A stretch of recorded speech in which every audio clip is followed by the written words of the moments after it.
Oh, we're live. Hello, welcome back to the Vast. We're back. We had a little break, and now we're here. This is our Starfinder 1E. I was going to say 1E edition. Woof, that's like saying pin number. This is our Starfinder first edition game, the Vast. Pirate riddled, all kinds of shenanigans. I'm here with look at all these lovely faces that I'm here with. We're gonna go around, and if you want to say who you're playing, anything else about your character you want to say, feel free. Starting with, because he did such a nice little pose there. Starting with Ben. Oh, me. Hey, yeah. I'm Ben. I play TJ. He is a bit of a mechanic. He's just he's figuring things out right now with his new crew. So that's fun. Yeah. Mm-hmm. Hell yeah. Yeah. Speaking of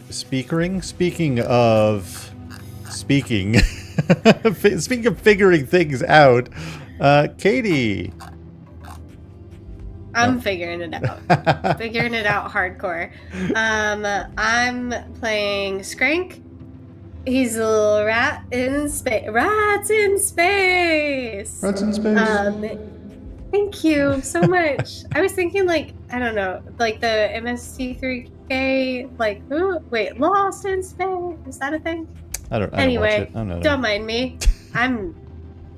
I'm off it tonight. I'm so sorry. It's gonna be a good episode. And for tonight's sorry, but also not even a little bit. And for tonight's episode, Skrank is gonna be in disguise the whole time. Let's and go. So this is gonna be really good for the podcast. But just so everybody knows, when my voice sounds really muffled, right? That's me being Scramma. Okay, that's Scramma. That's Skrank. Scramma, Skrank. Perfect. Great.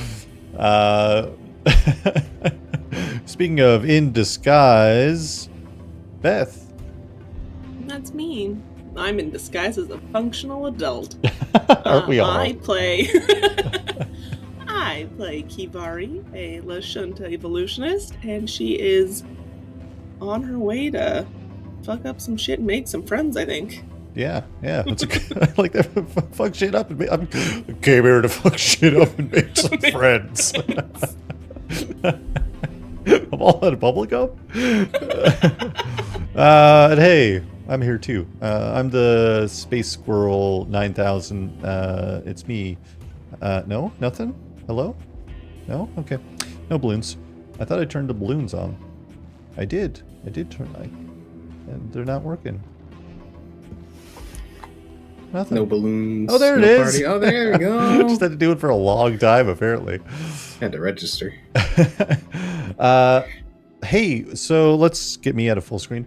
Okay, so here's the thing, friends. We've been doing this whole thing with character, kind of like learning about your characters through these questions, character building questions and stuff like that. But last time we got into a scenario. And this time, we're getting into another new scenario that I've concocted.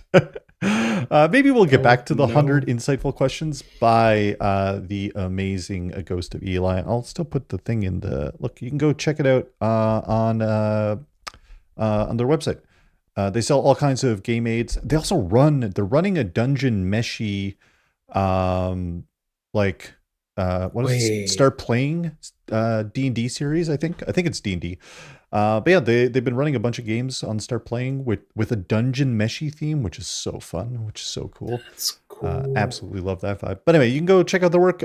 We usually use their book, 100 Insightful Questions, but here's what we're going to do. We're doing something different. We're doing something just a little bit different. You're all stranded on a starship that has lost most of its air. There's only a tiny amount left, and it's locked inside one room on board.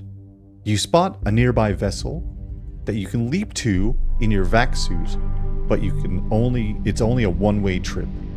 You only have enough air to make it out to that vessel. Here is the situation. Inside of the one room on board that has the air are 1,000 cute puppies. Your suit doesn't have enough air to leap between the ships to move all 1,000 cute puppies, but Chard is with you. Now, Chard's suit has enough air to pull this off, and the catch, Chard wants you to become his legal sibling, and he promises he will call you every single day to borrow money and have you co-sign all of the loans that he wants to take out. So my question is, who's taking Chard up on the offer to switch suits and save the 1,000 puppies? Or who's not willing to take that risk? What are we doing? This is the silliest prompt. I hate This is it truly, here. it's just such a prisoner's dilemma. What are you saying about Chard? What does that say about Chard? What's going on? Look, man. God. It's like, do you want 1,000 puppies to live, or do you want to be Chard's best friend? Like, what is the Legal sibling So, who will Legal co-sign sibling. loans for him. I mean, see, bold of Chard to think that he can find me again. He'll get your information. He'll copy it down. I mean, he'll get some information. Suppose For TJ might be sure. the same way. Like, I got another identity. I don't know who TJ is. This is AJ now, so. oh no, I feel like TJ would have to be like, yeah, Chard's not that bad. No, I know. I I guess I'll know. see. The puppies Is this have one of those oxygen. puppies? for Yeah. dogs. To clear up in chat, the puppies have oxygen in their own little room, but the rest of the ship doesn't have oxygen. So in order to get off the ship and save the puppies, the people who are moving between the ships need to have the oxygen. That's the dilemma. No, TJ has a robotic dog. No. You don't want to save 1,000 cute puppies, TJ? But I have to be his legal sibling, and that's... No, I'll do it. I'll make this happen. I got it. Yeah. You guys Unfortunately, I think Skrank it's- also has to do it. Skank's also gonna say yes, of course. Legal siblings. Fine, whatever. I'm What gonna Skrank find out. says. I'll do it, but I'm gonna find a way to leave Chard behind. You're gonna get a I'll work lawyer. on a loophole. That's what I'll do. It's an airtight contract. It's so airtight. I'm leaving him on the airless ship. To die? Be like, oh, there was one. Yeah, that's fine. You know what? A captain should have gone down with this ship. You know what I mean?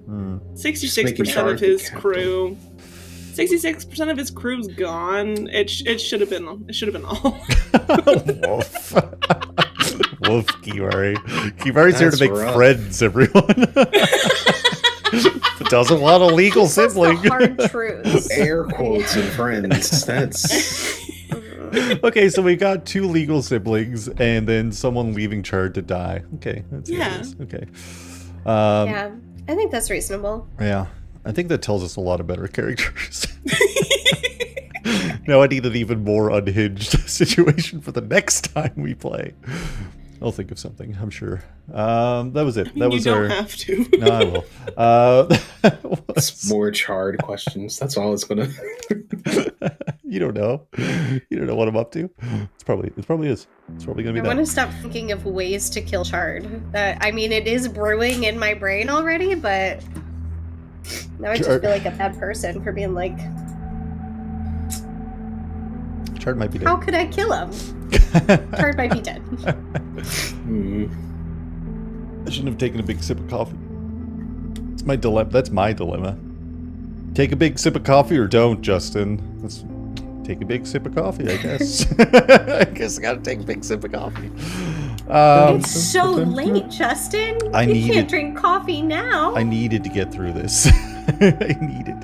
Your tummy's gonna be so upset. Make sure you eat something. This is my 5th cup today. Talk about upset tummy. You're insane, bro. You know. Justin. You just Careful. you need to stay awake, right? I am a toilet. Yeah, back to the toilet-based lifestyle. We're back. Hey. And with that much coffee, I bet. Yeah. Justin. Last session, you all, in general, last session, kind of kicked off a new arc aboard Dream Station. You were all trying to figure out what the best plan was, where to go from Dream Station now that the station is blown up. Chard is on board. Odyssey 9 was on board. The Fashion Twins were on, or the Fashion Duo, they're not twins, were on board. And you all decided maybe Absalom Station would be kind of the best direction to go in when Odyssey 9 let everyone know that Skrank was a wanted pirate. Whoa. It's up on screen. Worth 1,000 credits. You know, a start. It's something. You're getting there. So it's going to be more difficult to get in and out of a traditional station via the ports that passengers use and stuff like that. You all decided, hey, okay, let's go to Absalom Station anyway with that information. And Chard chimed in saying he knows some people that might be able to get you into the underdocks, which are like kind of lesser known, lesser used docks by most people, mostly used by criminal organizations and shady characters and all kinds of stuff like that. So you all ventured towards taking Chard up on his offer. He was like, hey, you all saved my life, got me off of that station. Let's go to Makestation. And you did. Getting off Makestation is, getting off your ship and getting onto Makestation is a cluster of just ships combined in ways that form maze-like hallways that kind of lead in all kinds of directions as you walk between ships that form a space station-like object, like structure. You ventured through the various corridors and you found this Desire, which is kind of this massive hangar built out of an old Knights of Galerion ship, where all kinds of little restaurants and shops are. You found like Grinny's grenades and Bulkhead's armory and a few other spooky places like Madame Void's and things like that. You all had some noodles, you all did some shopping for a little bit, and then Chard was like, alright, let's get to Webb's Palace, which is where he is guiding you all to figure out how to get you down to Absalom Station without alerting the authorities.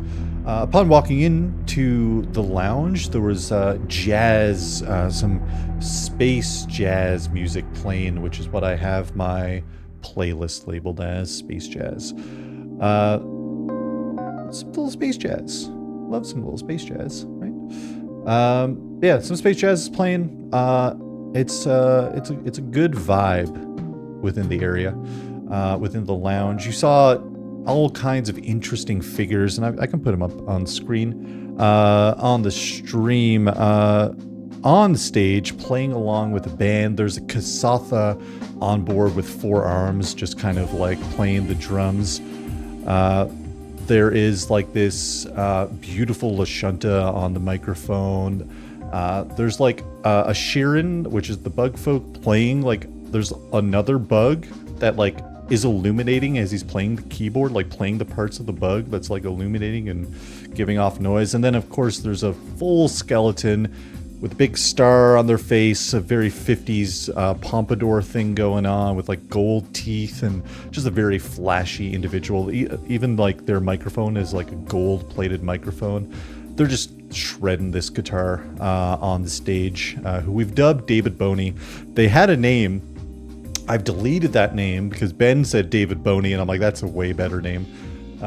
Which I was going for David Bowie vibes, but in no part of my mind did I think of David Boney, and it's very good. So Ben is named this NPC. Thanks, Ben. But yeah, let's. So this, where are they? This is David Boney up on the screen. I should have did that as I was describing them. Hey, might have been pretty good. David Boney on stage with the whole crew. Off in the corner is, you see this like kind of angry looking clown jester type vibe. They've got the face paint. They're just drinking whiskey off in a corner by themselves. Chard pointed out 2 members of Webb's crew on board, kind of guarding a staircase leading up to Webb's abode, which is Primyorn, this bear folk in a pinstripe suit, standing about 8 feet, just huge, just a big bear, just a big dude. Very intimidating figure. And standing next to Primyorn, Chard pointed out Johnny Plant, a plant folk who's like very dressed to the nines also, but it's actually just leaves that are forming the suit that they're wearing. They've got this like vine coming down with all kinds of flowers and things coming off of it. They look, for the fact that everything is made out of like plants, they look very well like kept. They look very sharp. And you all approached as Primyorn, the bear folk, cracked their knuckles on approach, walked up, and just fucking decked Chard in the face.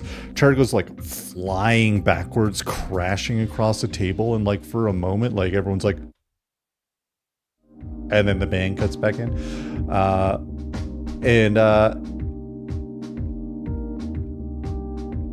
I lost my train of thought so bad. Fuck. Too cool of an effect. It was too cool of an effect. I do have a script wrote, and I'm not reading it, obviously. Who needs a script, right? But yeah, let's read the script. That's where my brain was going. A crack echoes across the lounge, and everything seems to go in slow motion as Chard is flying backwards, crashes on a table, drinks fly up, liquid everywhere. You see the people like getting up from the table like, what the fuck? Primyorn cracks his knuckles and like widely smiles. The band kicks back in, like I said. Everyone goes back to what they were doing, and the rough group at the table all look up at Primyorn, and Primyorn just like points at the barkeep. Clearly, this isn't the first time something like this has happened, so they just wave and get up and go to the bar. Chard stands up covered in fucking everything, glass. He's like a little bit cut up now. Fucking ow! God damn it! The bear folk looks at him. Didn't think you were a brave man, Archer Garfield. There you are, showing your face in Webb's palace. It's either bravery or stupidity. You hear like most of you hear a localized psychic quip echo out in your minds. Likely stupidity, Prim. As Johnny Plant cracks a smile behind him. Chard's like, yeah, it is what it is, holding their cheek, just like blood pouring out of their nose, just like, it's the boss in, I got people to move, Prim. Prim looks down. What makes you think the boss wants to see you? And if all of you are following this lowlife failure, you're a probably bigger joke than he is.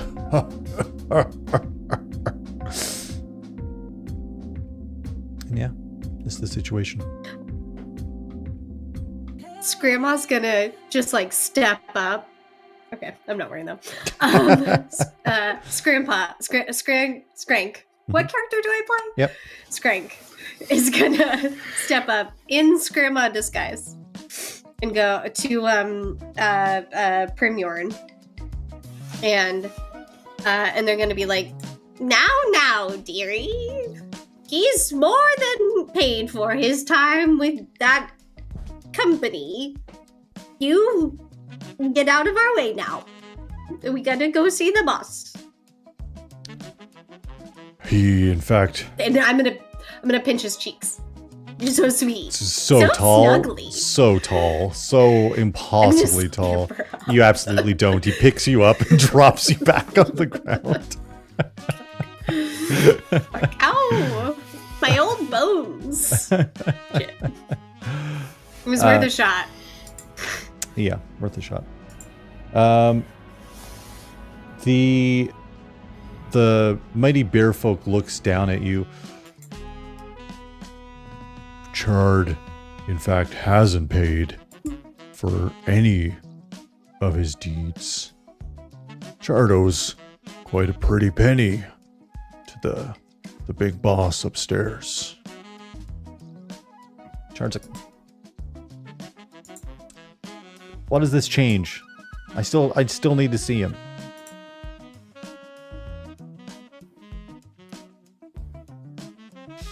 Key will just sort of say, look, we don't give a shit what beef you guys have.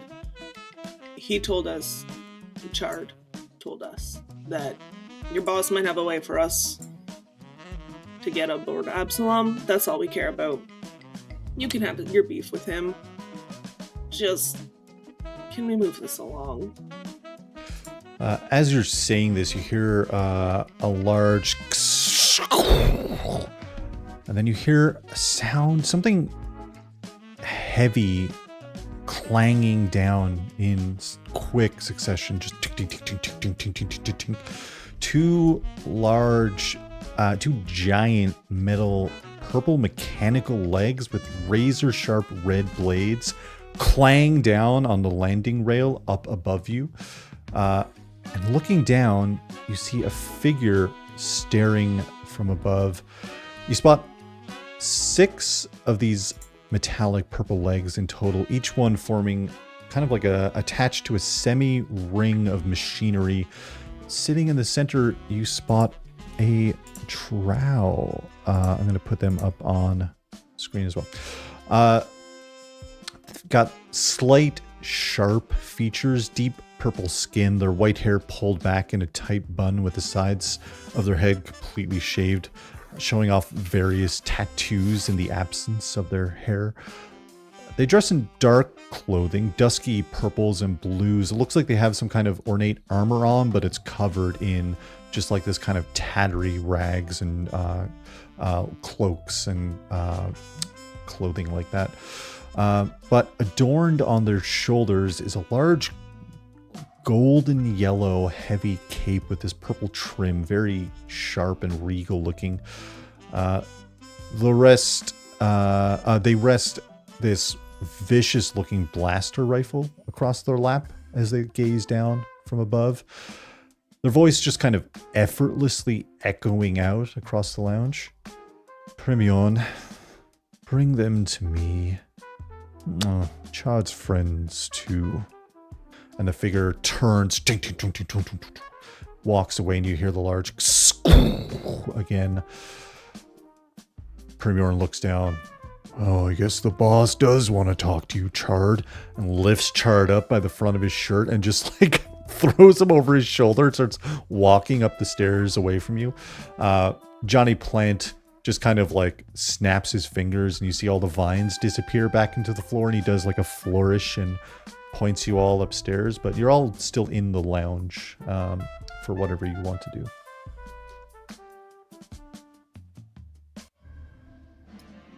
I mean, Key would just salute and start walking. Yeah.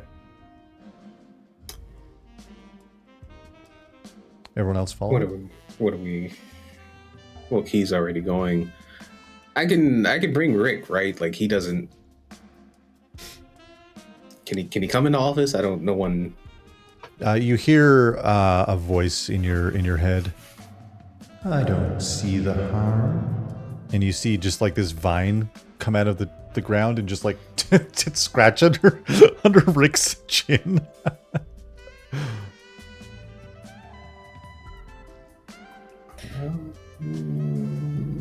It's touching my dog. Yeah. I don't know if I like that, but it's Maybe best to keep him with you, my dear. yes, Grandma. Let's go before Key I'll just... get us in trouble. I'm gonna put my tiny teeny little paws up into TJ's hand, and he's gonna walk me like an old lady. Exactly. Perfect. This is my favorite. You all walk upstairs. You ascend the metal stairs leading up to Webb's quarters. Sorry, I'm just fucking around with sound. My button's broke, and I usually do all this cool stuff just on my little buttons, and now I'm like clicking, trying to desperately set the mood. Oh, Webb is still on screen. Sorry. It's okay. Yeah, you all ascend the metal stairs leading up to Webb's quarters. Yeah, you can spot as you're walking up this massive window that goes along the lounge from the outside, but it's tinted away from seeing inside from down below.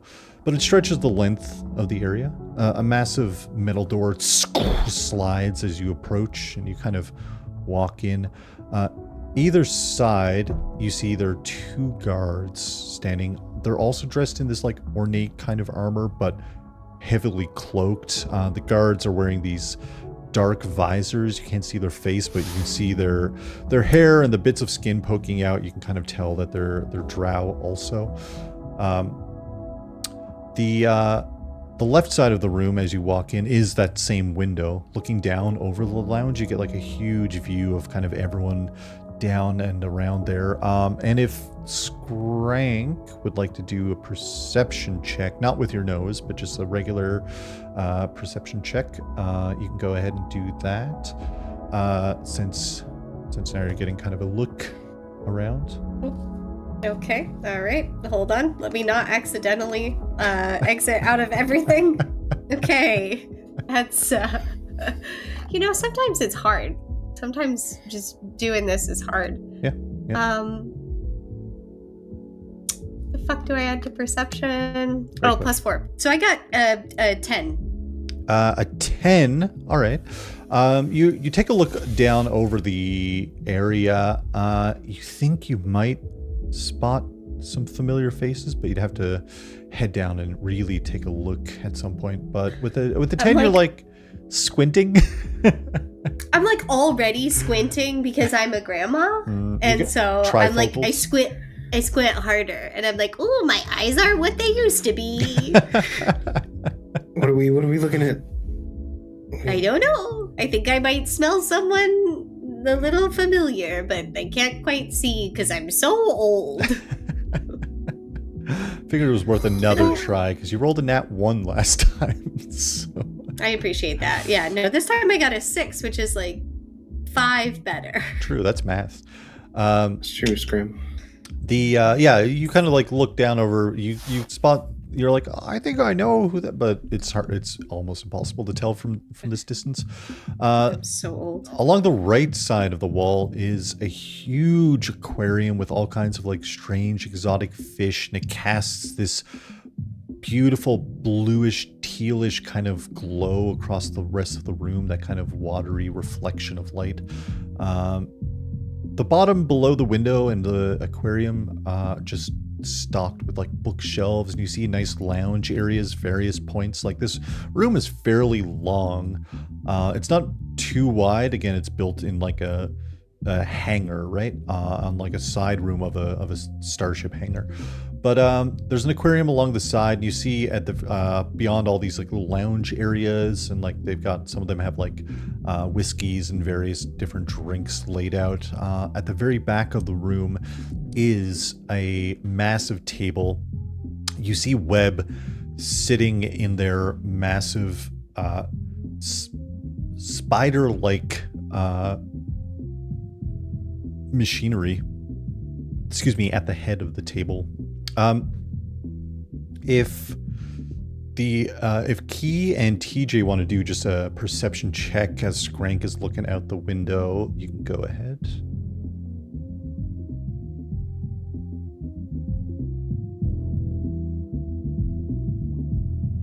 Oh.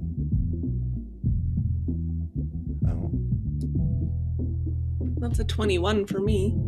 21. That is a 14. 14. TJ, you're kind of like looking around this room as everyone is walking in. You just spot a couple of more guards in the back. Talking to Webb, TJ, you spot like someone in cloaks. They're just kind of having a very short exchange with Webb. And they kind of turn and start to leave, but that's about all you catch, TJ. What Kivari sees is, I swear to God, I wrote something here. Here it is. You see this same person having a quiet exchange with this cloaked figure who stops for a moment and takes a brief look over their shoulder, kind of back towards you, still under a heavy cloak. They cast gaze in your direction, and you kind of like lean a little bit to try to get a better angle. This looks like, with the 21 is so good. I wrote 15 on my notes. With the 21, you spot Lumen of the Ember Crown Pirates, one of Kane Ember Crown's crew. Has a small exchange, turns, and leaves through a back door. Just kind of quietly making an exit for themselves when they notice more people are walking into the area. But yeah, very odd. You all walk in, and Webb kind of like, Chard is sitting at the table and Premier is sitting right next to Chard. It's a pretty large table. You can keep standing, you can walk in and take a seat. It's up to all of you. Oh, I want to go so badly after that other person, but I can't because we just came in. We can. You want to sit down, Grandma, or you want to stay? Oh, these old bones need to rest. Okay. Grandma's gonna lift her little hands up. Uppies. Rick, you can sit too. I guess you can sit on the couch chair. Wherever, make yourself at home, Rick. Okay. Rick's... So wait. To clarify, Grandma and Rick are sitting at the big conference table with Chard and Premier. Is that what's going on? I'm And TJ and Key are just gonna stand behind us. Yeah, I'm not taking a seat. I'm here to look. Well, Rick has a seat, and that's what really matters. TJ's cool with standing.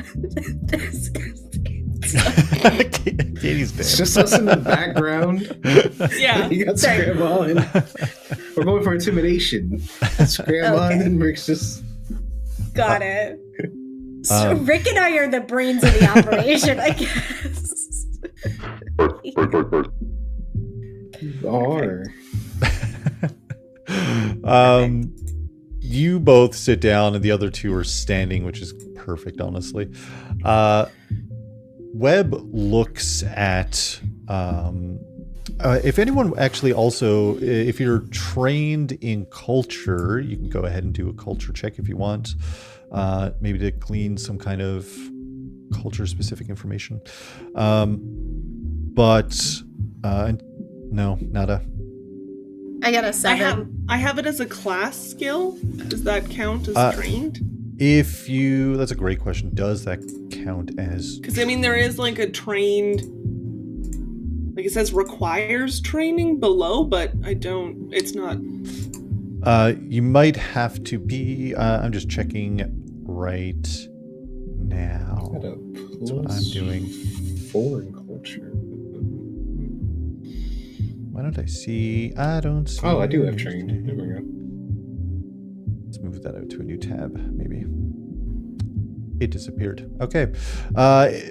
Fuck it. If everybody, if you want, you can make a check. Okay. Fine by me. I literally just dragged that out. Oh, here it is. Kivari culture. Yeah, you are. You're trained in it. Okay. You're able. Okay. And it says I can reduce it if it has anything to do with knowledge about hierarchies, practice of personnel, and so on about the military. Kind if of. it has anything to do about that. It kind of I does. get to reduce the DC by 5. Whoa. Okay. Yeah. That's crazy. It kind of does, honestly. Okay. So that's cool. Great. Yeah. TJ's trained. I rolled a 23. Whoa. Holy shit. I rolled a 14. 14, let's say +5. Let's make that a 19. Let's offset that number there. And Skrank got nothing. Skrank got a 7. And I rolled a 7. So Grandma farts a little bit at the table. Is what happened. Thanks for covering it up, Rick. That's what Rick does. He's a real one. Yeah, some good rolls there. The drow, much like player knowledge, operate on a very matriarchal kind of establishment where the female of the drows kind of basing it after their goddess Lolth. They run a very matriarchal society, and usually with the females of their culture being in the higher kind of positions, and much seems to be the same here as Webb is running this whole operation. The drow of Starfinder, you both rolled pretty well, are big weapons manufacturers. They produce a lot of weapons from the planet Aposte. Nope, that's not true. From the planet, there's a lot of planets, you guys. Hold on. What are the planets? I have them. I know I do. DM files. Nope, not there. Factions, Justin, events, locations, packed worlds. It's not Octurn. planet. It's not planet Aposte. It's planet Anoodles. Oh wait, maybe it is Aposte. Hold on, let me look at what Aposte is all about. Thanks, Aposte. guys. Oh, it is Aposte. Thanks for the support. I was fucking right from the start. Also, good job, Katie. Thanks. Thank you. I'll be here all night. It was Octurn is the giant weird eldritch planet, but Aposte is the planet of the drow. They all live underground, and they produce massive amounts of weapons. That's their main export is weapons. Very high quality, high grade weapons. Webb looks at Primyorn in kind of like hushed tones, but their voice carries a large amount of weight. Anything of our missing people, Primyorn? Primyorn looks back. No, Wolf, Tula, Huntsman, I don't know. They went to scout. They went to try to track things down. Haven't seen them since. Webb kind of just like rubs their head. This is the second group, Primyorn. I know. Maybe me and Johnny Plan can take a look and... Wait, no. I need you both to hold down operations here. I'll get someone else. We'll figure it out. It's getting frustrating. Chard, welcome back. Funny you should show your face here, especially since you owe so much to us. And you see like one of the metal legs clashes into the table and just like cracks it slightly. Primyorn just like scooches a little bit and like takes a sip of whiskey, and Chard's like, hey, listen, I know. I wasn't planning on coming back. I had an operation here. Hey, these people, hey, there's Grandma and this is Rick the dog. They're at the table, and those two over there, that's Kivari and that's TJ. They're the reason I'm back. So maybe you can thank them for bringing me back. In maybe that's something, right? Anyway, we need to move them, all those people. We need to move them to Absalom. That's what we got to do. We're moving them to Absalom. Are you in? You see Webb just kind of squint at not TJ, at Chard. I was looking at Ben when I was talking. Squints at Chard. You want us to move people down to Absalom Station for you, Chard. For you, Chard, 120,000 credits. Because that's how much business you lost me when you sold out our roots. Chard's like, looks at all you. Yeah, 120,000 gig. Ooh. That's a lot of credits. For you all, excluding Chard, I think Chard is going to be staying here with us. We've had some issues with the underdocks recently. It's a bit of a dangerous situation to move people down there. 10,000 credits might make it worth moving you all down.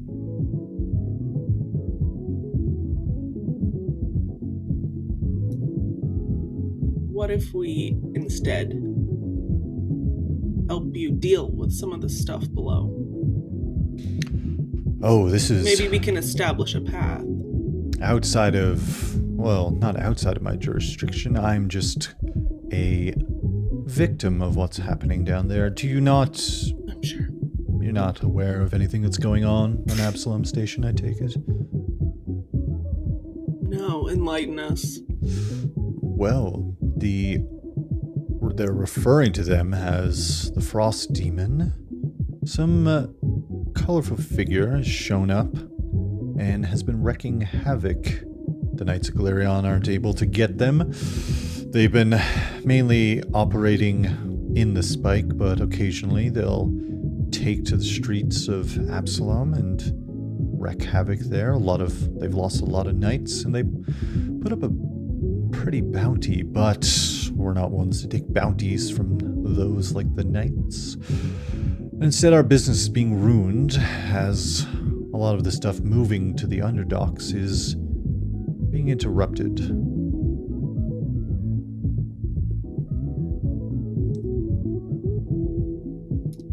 All right, so have us escort one of your shipments. 2 birds, 1 stone.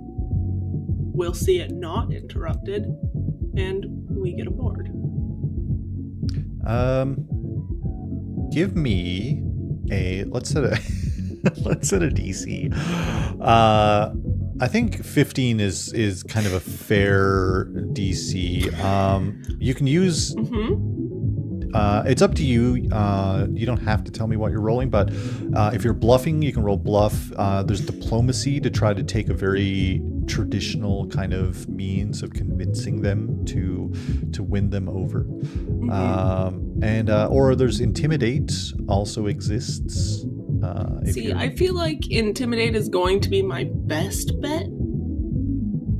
Kivari shouldn't be speaking, but oh, she Rick. is. Oh, Rick, settle down.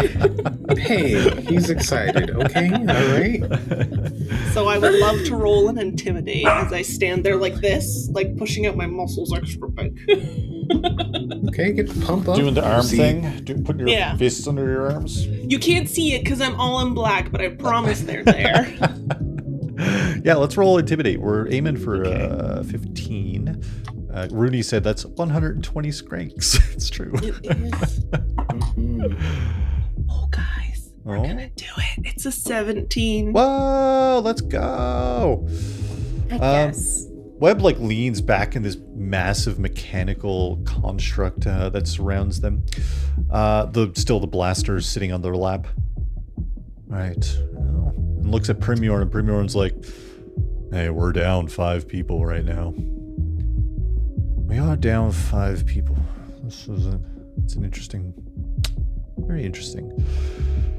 Looks at Chard. Well, I might take you up on this offer, but Chard stays with us.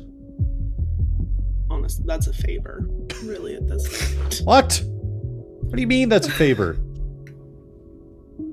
Chard. All the good times we had? Remember the leeches? Space leeches? Yeah. I remember TJ a knows. white noise machine that sounded like a That's man's tears. I don't have it on me. I must have left it on the ship. I gotta go back and get that. Can someone call Odyssey 9 and tell them? Yeah, we'll get right on that.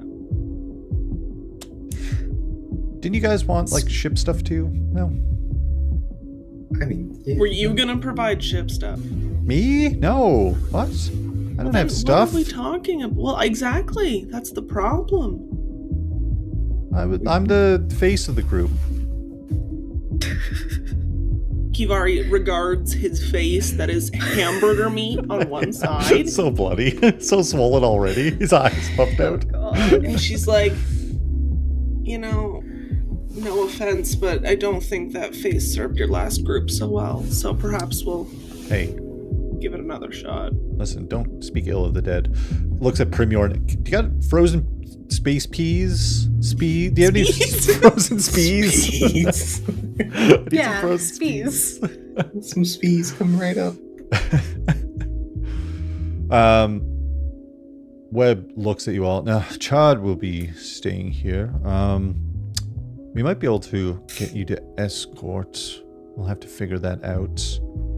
It shouldn't take too long. We've got some shipments that we need to move. Some stuff is ready to go. What are your qualifications? What are you all good at? Are you a band of pirates? Are you criminals? What's your angle here? What are you getting out of this deal?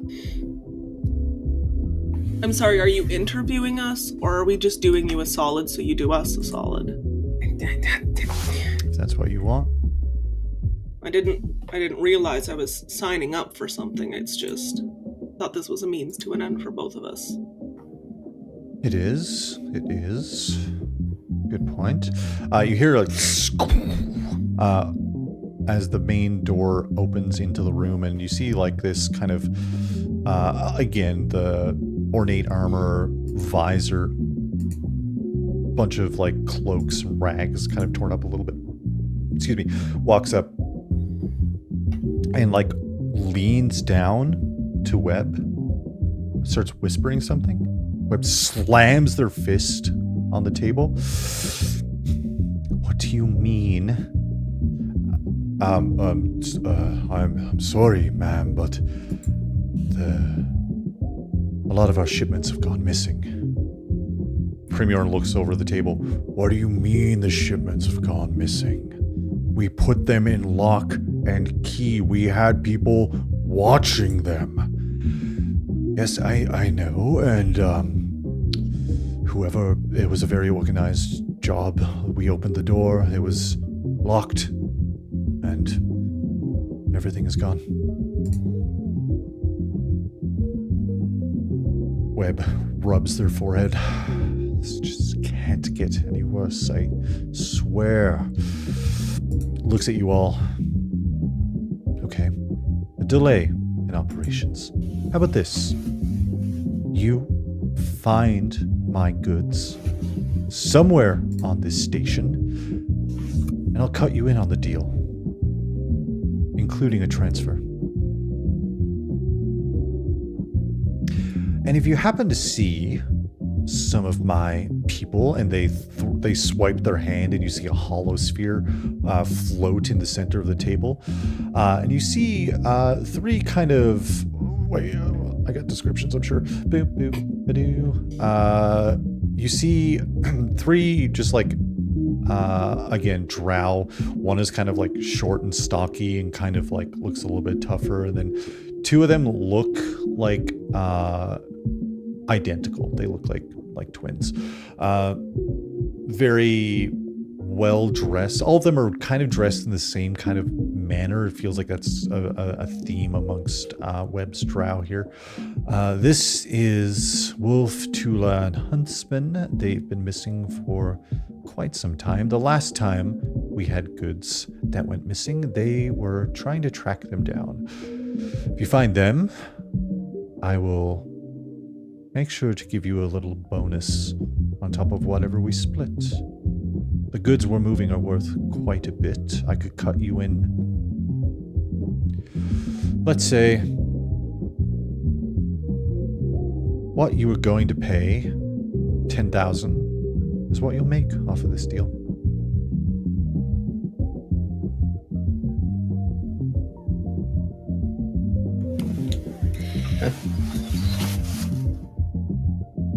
You go, Grandma, did you? Do you have a sweetheart? No, you sweet thing. Do you have any of theirs that I could maybe sniff? Isoki, your ways always surprise me. I can get I'll get Primorn to show you to their quarters. Yes. If you do that, and then if we can take Chard with us, then I think we would be satisfied with maybe 20,000 credits for this kind of job. 20,000 credits, and taking... Well, the thing is, Chard owes me 120,000 credits. Oh, I know, but I think we both also know the value of Chard. No, I don't think anybody knows the value of Chard. This is going to be... Oh, he's a sweet boy. This is going to be a very difficult check. I'm going to set this at a DC 20 for Skrank. This could be bluff or diplomacy if you're kind of trying to lie your way a little bit through this. Okay, but I also my profession is being a greasy rat fella, Justin, and I think this falls perfectly under that. No, the greasy rat is... Justin! Greasy rat. It's being a little greasy guy. I'm trying to be figuratively pretty greasy right now. Yeah, but literally a greasy rat. Fuck. Hey, Again, this is also why I don't do the talking in these kind of situations. Oh my god, I did get a 19. Whoa! But unfortunately, both my bluff and diplomacy are -1. So an 18. So I hit it right. I'm right on course, and then I crawl up onto the table, and I try to pinch his cheeks, and that loses it for me. No, as you're crawling you're doing a pinchy motion, crawling across the table. One of the mechanical arms, like in a flash, comes down and pins your cloak onto the table itself. Oh. No closer, little Isoki. No deal. 10,000 credits. You find my people. Maybe there'll be more in it for you. But you'll get transfer. Chard stays here. That's fair. We can... Okay. Yeah, that's great. We can work with that. I was just going to say, do you guys have a security camera, stuff like that? If your stuff was stolen... I can look into that, see if I can, well, check the system like that, Oh yes, we are very good at tech. Our crew is very good at tech. Tech, interesting, great, good to know. Well, the thing is that interesting you bring that up. Sorry, Chard told me your names, but I try not to listen to anything he says. What was your name again? I'm Linda. Linda. That feels like a lie. Linda. I'm just TJ. TJ. And the muscle? Key. Well, funny you should mention that, TJ. We do have an infosphere on board, which took a pretty penny to get. But the thing about the infosphere is we believe the same people who have been taking our supplies have wrecked or stolen crucial components to the infosphere. I don't know much about its operations, but if you want to access anything on board in terms of cameras or surveillance, if you get that up and running, then you'll have access to it. Yeah, I can give it a crack. Yeah. You'll find it in the Stazar, somewhere near the center. Okay. And if I could go to the area where your goods were kept, maybe I can have a little look around in that locked container, and then I could maybe see if there was any way out or in that some of your bigger folk might not recognize as easily as a teeny tiny little Yusoki like myself. Yeah, are you sure you're not going to break a hip or something? Oh, you're so sweet for worrying about me. I'm gonna crawl across the table again and try to finish. Another No. pins your clothes to the table. Okay. These are like, at their full extension, they're probably 6+ feet long, like massive mechanical legs. Grandma, what are you Razor Can I, sharp. while they're like pinned to me, can I like do a little like a physical science check on them, or like an engineering check on them, or something, yeah. and see if this is like see if I can figure out anything weird about them. Yeah. Oh, I got an 18 and I have a +9. Whoa, Justin, holy so shit. Look at my grandma go! As soon as it I- like pins next to your head, you just like go into the Matrix and you see Just imagine that Jeff Lines Goldblum's like of confused. code. yeah, It's just lines like, of code, lines of yeah. greasy wires go down your vision. Yeah. You can tell that this is it's attached to them, and as you're tracing like the wires back, you can see the seat that Webb is sitting in. The machine is physically attached to them. Excuse me. You can see like it's actually going beneath their armor. It looks like they need this machine to walk around, and they've obviously taken some liberties and gotten some incredibly talented drow weapon designers to craft this for them. It seems like these arms can rotate any 360 degrees and extend 6+ feet out. It seems pretty versatile. Definitely, and obviously you see that it's quick to act as well. But was there anything specific you wanted to know? Does it look like illegal equipment? Like, does any of it look like stuff that the Knights of Galarian would not be happy about him having? It looks, I mean, it's heavy weaponry, right? They're not like super stoked about stuff like that. It's you think this is like a one-of-a-kind type thing. This was made for Webb. Okay. And can I tell, like, if this were to get damaged, would it hurt Webb? Probably wouldn't hurt, but they would lose the mobility, right? Like, at least in that regard. Okay. Does it look like any kind of like handiwork that by anybody that I would know? It's drow made. Like that's probably as good as like I can tell that. Yeah. Okay. All right. Ooh, so nice, so shiny. It's so shiny and nice. Another arm comes over and like bats your finger away. Okay, I won't touch. Loud and clear. They unpin you from the table as you like scooch your way back.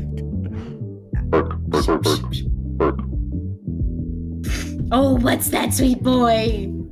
Oh, you're so sweet. Keeping an eye out for Linda. But yeah, TJ, if you wish to have some kind of eyes around, you can take a look at the infosphere.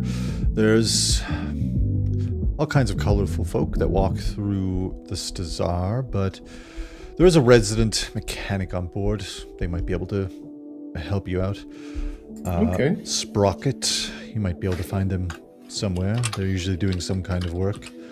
As for the storage, I'll get Primyorn to bring you down to the storage, along with, it's pretty near the crew quarters.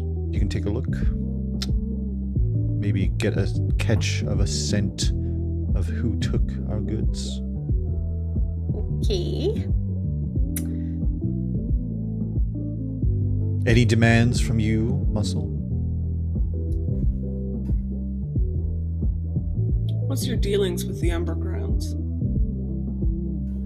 I'm like, their head snaps as they like look at you. What's your dealing with the Ember Crowns? You asked for my demand. The Ember Crowns are all over the news. If you haven't caught up, if you're behind on Absalom, then you're behind on the Pact Worlds. They've been making some big waves, chasing down goods belonging to corporations. And they happen to be looking here in case we were moving some goods, but they don't really deal with corporations, so they believed things were being transported through. Not to my knowledge. When Webb says goods, do I get a hint that it could be something more than like items? You can do a sense motive if you want, if you're trying to pick apart that sentence. Sure. Webb doesn't really seem like they're trying to veil. They just use this coded language, just second nature, right? No. That's not what I'm good at. I meant to say earlier, sorry, about Lumen. I think I gave you a breakdown of the Ember Crowns, but for those at home, Lumen is a Apothra, which are kind of like the feline cat folk of the Pact Worlds. Very agile, stealthy. Lumen was always just kind of quick and smart and quiet, but they obviously are poking around here, stealthing around, trying to figure out things. Webb isn't like mincing their words. They don't come out and say what the goods are that they're moving, but they just say goods. You have a good eye if you caught Lumen walking out. Yeah, well, keeping an eye keeps people alive. It's handy in our business. Yeah, well, too bad this is an interview. Too bad. Well, I've got a lot to deal with, and looks at Chard. If Primyorn, if you would see our new friends out, show them the lockup, show them the missing, our missing crew quarters, if you'd be so kind. Primyorn gets up.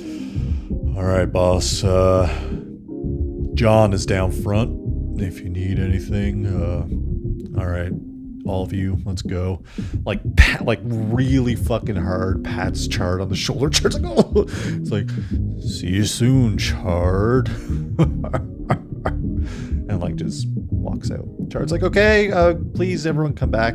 Don't let them kill me. Don't let them. It's okay, I don't think your parts are that useful. All of my parts are so useful. Not on the black market. How are you going to navigate the Underdocks without me? He's got a point. Does he? Unless we can find someone else to help us navigate. He's got a point unless we can find anybody else. There's just a station full of people. I'm sure we can find a replacement for Chard. But they haven't. His untimely end. Yeah, but we bonded with Chard, you know? We heard his. Chard is a sweet, sweet boy. We can't let him go the same way as... Who was that other person? Bonnie Bones? Whatever her name was. Bonnie. Bonnie Bones? Boney Bones? What was her name? We can't let Chard fade into our memories like that person. Devastating. We're trying to do better, right? That's... Yeah, we're trying to do better. Unless we find someone else. What? Unless we find someone else. Yeah. Okay. The door opens and closes, and you all walk back out into Webb's palace, and Primyorn kind of looks around and he's like, all right, well, yeah, let's follow me. And he walks down towards the floor and kind of looks at Johnny Plant. Yeah, Plant, we've got they're gonna be helping out the boss with some goods, and you don't hear anything. And then Premier's like, yeah,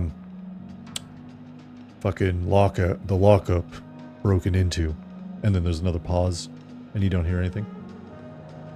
Okay. Yeah. Sounds good. And you all walk through the lounge and kind of back, not through the main doors, but you kind of like walk along the inside wall towards the stage, and you cut in through another door as the band keeps playing off in the background. All right, this is you walk by some guards as well. They're kind of dotted everywhere. It seems like not many of these back corridors you can kind of navigate to without running into some form of web security.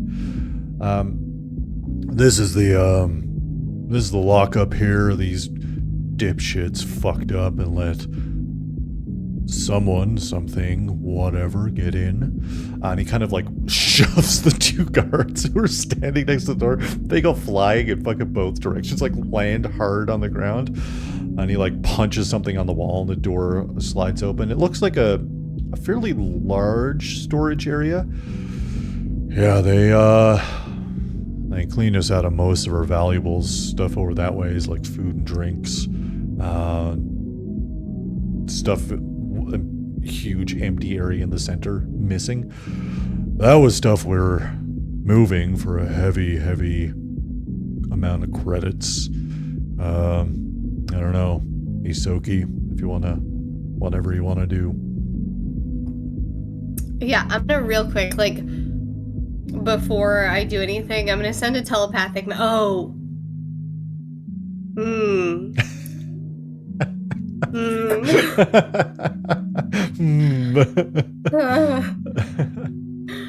mind.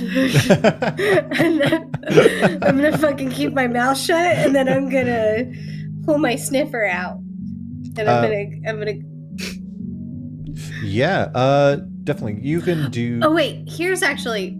Sorry. Well, I guess I can sniff around and do my blind sense, but I don't know what I would be sniffing for. I guess any scent of anything that didn't smell like the objects that were in here. But I also did want to, like, the reason I actually wanted to come in here was I wanted to do like maybe a physical science check or something on the actual like the doorway. Or maybe like a mysticism check on like, or maybe just a perception check in general to see if any magic was used.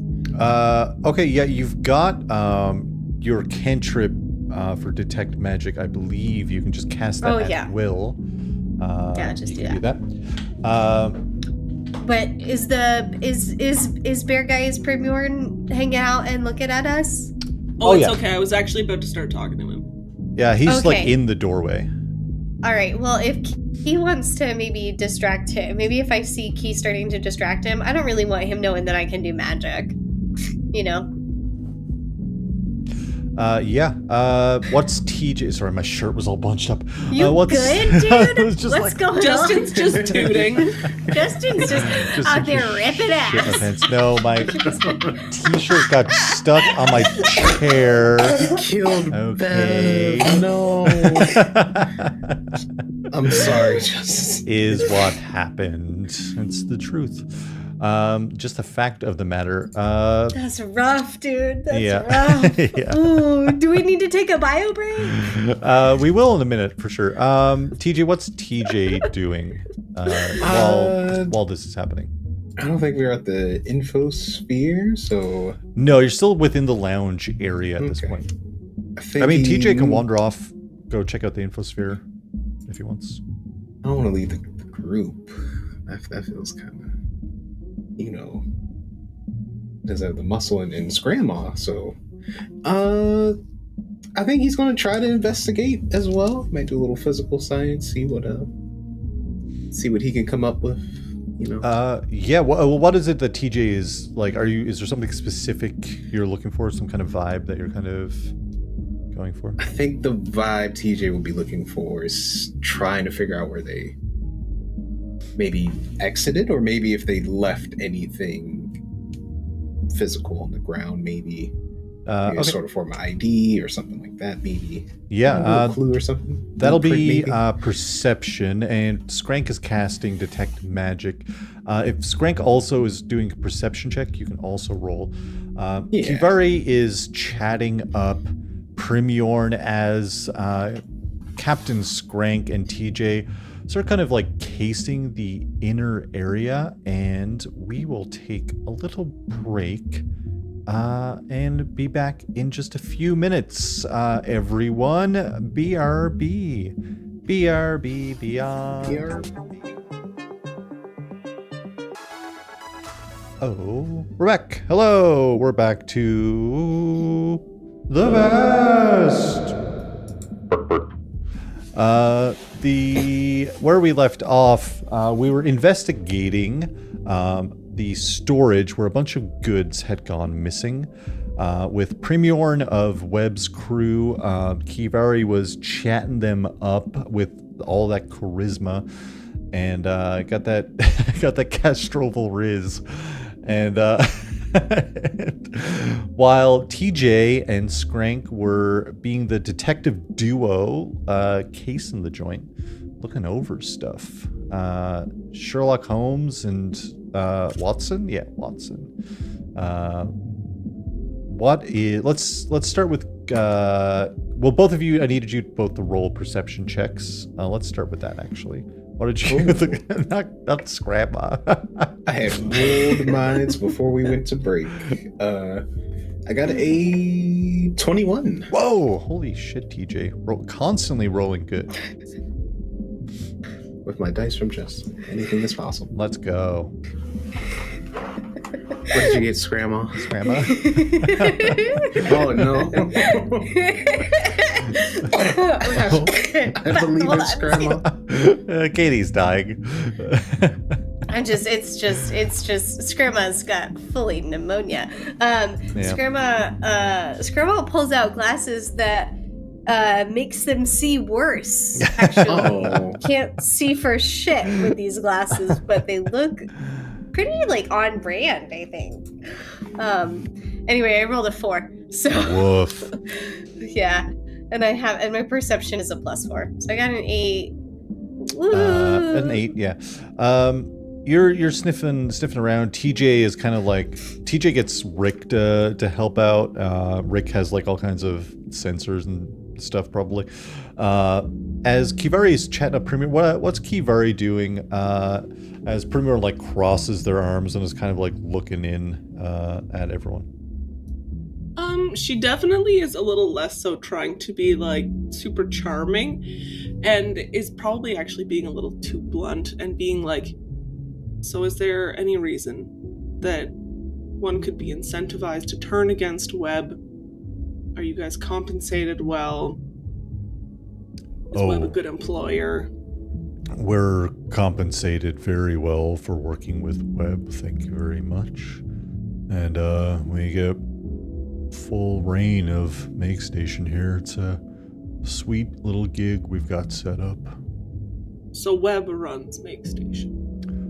Oh, Webb runs Makestation. Webb was one of the early ones to get in to Makestation, forming it from remnants who left the Spike.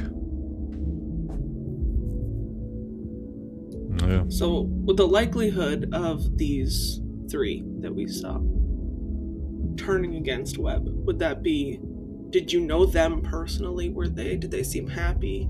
Did they seem... They're not turning against Webb. I give you that much. If they turn against Webb, Webb will know where they went because they would be out in airlock. I guess that's one way to ensure loyalty. So then they're dead, regardless. I mean, they might be dead. Maybe they got involved with this shipment thing. Maybe they wandered into the wreck. I don't know. The wreck. The wreck. There's a wrecked ship somewhere off at this bizarre old Knights of Galarion ship. It's a lot of people avoid it. It's not really a place that you want to find yourself. People say it's haunted. I've never been in there myself, so. So you, this big tough bear, hang out in a bar. Yeah. with a plant person. Yeah, Johnny Plant rules. Have you seen that guy? Making vines all over the place. It's wild. It's Don't cool. talk much. Oh, he talks a lot. Not out loud. Ah. He kind of like looks at you. Lashunta. Yep. What gave it away? Right. At this point, Scramma's wandering. Scramma walks by. I like to Scramma's imagine it walking just like into a full wall. yeah, I like to imagine that like Just- you see the two of them side like this, and then in the background it's just Skrank back and forth about 6 times, and just like looking very confused, bumping into TJ at one point, just like a weird confused Roomba. Now, over here, it seems like we've got the wall. That's what I'm contributing to this scene. Whew. TJ doing some good investigating. You're looking around. You do see a lot of entry points, but the size of the crates, it just seems odd that they'd be able to move anything like that. But with a 21, you're wandering around. You're looking at these foodstuffs. You're looking at the crates that they're in, and just like the missing area and the vents. People could definitely move through the vents. But then you're thinking like, oh, this is like a hangar bay for ships.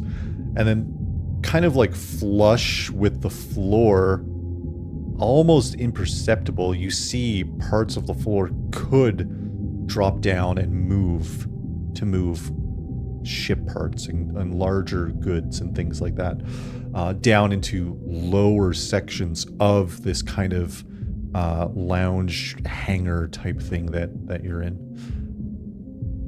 Seems most likely maybe people got in through the vents, knew about the makeup of this area, and took advantage of the structure that this lounge is built in. Okay. Skrank, what did you find? I want to compare notes. What did you?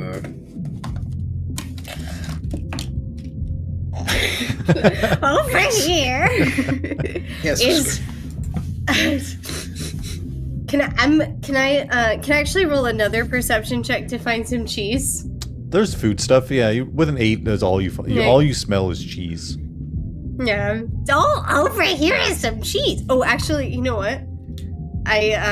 If I find cheese, I'm gonna actually take out glasses that I can see in. Oh, okay. And be like, I actually need some space. Oh. And Okay. I'm gonna go to the cheese. And I'm actually not in this scene anymore. Okay? I'm in cheese. I'm Okay. in cheese land, and you can't bother me for 20 minutes. Okay. I'm gonna go talk to Key. Thanks. Premier is standing there. Hey, just real quick, does Rick have like any compartments? Like, Here, come on. I'm just gonna figure out how to stuff them full of Storage? cheese. Are you No, packing you- the dog like a lunchbox?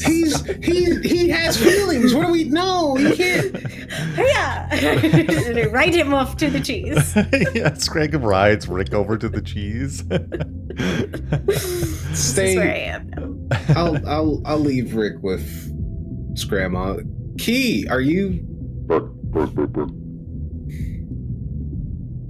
You good? You were talking to? Premier is standing there. Man, what's Yeah, up? we're having a lovely chat. Hey. How much you bench? What do you bench? Me No, or wait, Key? the muscle. You? What do you bench? 2? Oh, you know, I 4? I get it. I get in there sometimes. I don't get in there all the time. You know, I don't want to. You know, have the people be like, "Oh my God, TJ's here." Picks you up know? one of your herbs. Just like Noodle. noodle herb. All right, 50 pounds is a lot. Okay. 50 pounds? All right. Yeah. Okay. Is that the dog? Does the dog weigh 50 pounds? Yeah, he's like a good 52. I got to put him on the diet, Looks like he's getting stuffed full of cheese. No, he would never. He can't eat cheese. Why would you? Why would you say that? He's a metal dog. How can he get? How can he need a diet? Key, there's different components, and I can't explain how many components it takes to build Rick. But then, why does he need a diet? Yeah. Because you guys see in the background Skrank like taking bits out of Rick, like this is That's why he needs redundant. a No one diet. needs this. I can definitely stuff some nice Gruyere in here. Yeah, this is the ship all over again. my dog. Did you find anything, TJ? Sounds like if those three aren't here, they didn't turncoat. Apparently, only Chard is stupid enough to do that. Chard is an idiot. Yeah. Oh, damn. Yeah, I think they might have came in through the vents, possibly. And for my own calculations, probably took advantage of the infrastructure you have here, so maybe went through the floor, But that's all I could really gather. I don't know all the blueprints of this place. Yeah. Well, the thing about this place is it's difficult to map out. It's always changing. Ships come and go, and then their systems get connected, and then the whole station kind of is rearranged, right? So it's people are traveling through the vents. They're going to be tough to track down, I think. Yeah. So that's all I got. What did they steal? Maybe we can track it that way. See where they're trying to fence it. See those crates over there? The kind of grayish, kind of rounded corners? Yeah. Those. But not those ones. Exactly Right. like those. I imagine those things had contents, though. I don't think... Unless you deal in boxes. It's above Are my you pay a grade. shipping company? Sort of, yeah. But it's above my pay grade. Well, then who is in that pay grade? You were talking to him, but listen, it's going to be tricky getting business information like that from Webb, I'll tell you that much. Well, I can't see how, unless we're gonna crawl our happy asses into the vents and climb forever, we gotta know something. Probably die in those vents, you probably get lost, I would imagine. So then that's kind of a shit investment for Webb.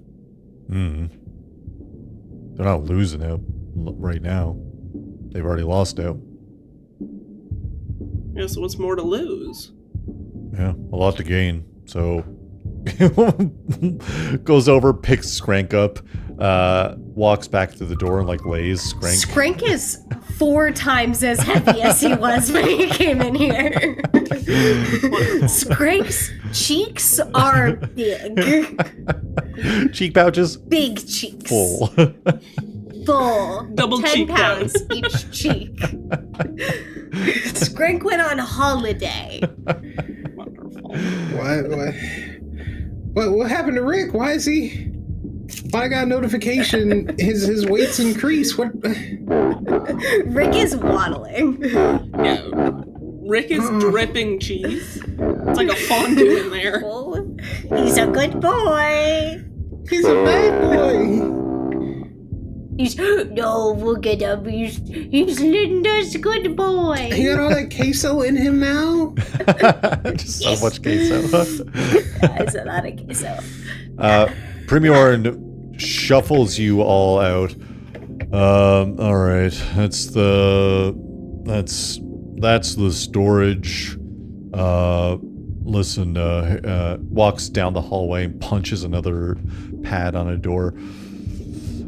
Isoki, if you want to take a quick sniff, and then, damn it, if you want to take a quick,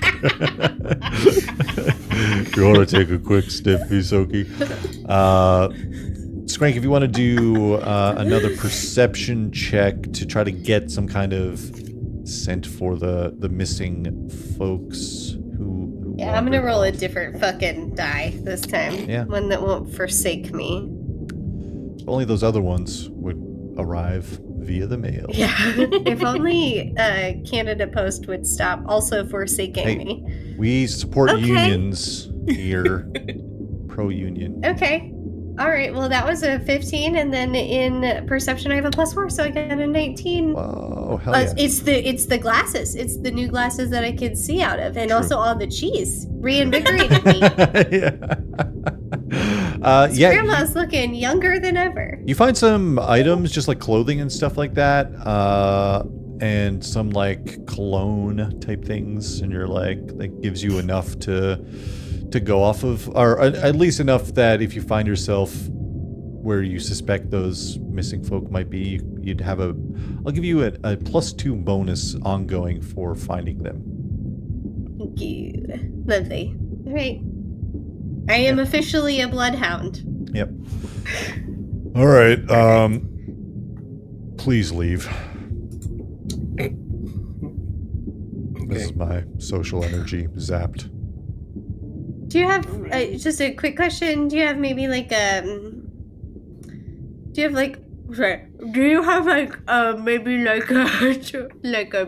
like a barrel or something? A what? Like a barrel. A barrel? Like a No. barrel? No. Backpack. How about a backpack? Why? A briefcase? Why? Just banging around. No reason. Just pops it open. Jeez. No. Get out. Please, okay. Premier We're picks gonna up the need to 2 buy a guards from the briefcase. floor and like puts them back up. Watch the room. Do your rounds. Make sure none of this other shit goes missing. And escorts you all back out into the kind of lounge area where the band is still going.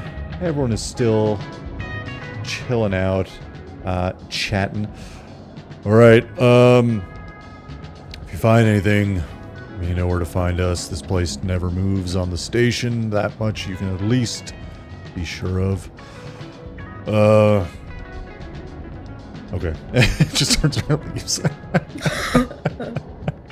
Okay, thank you, Terry. The infosphere, it's okay. Webb told you where the infosphere was. Oh, okay. Well, I Yeah, guess it's in this Tazar. Sorry. Okay.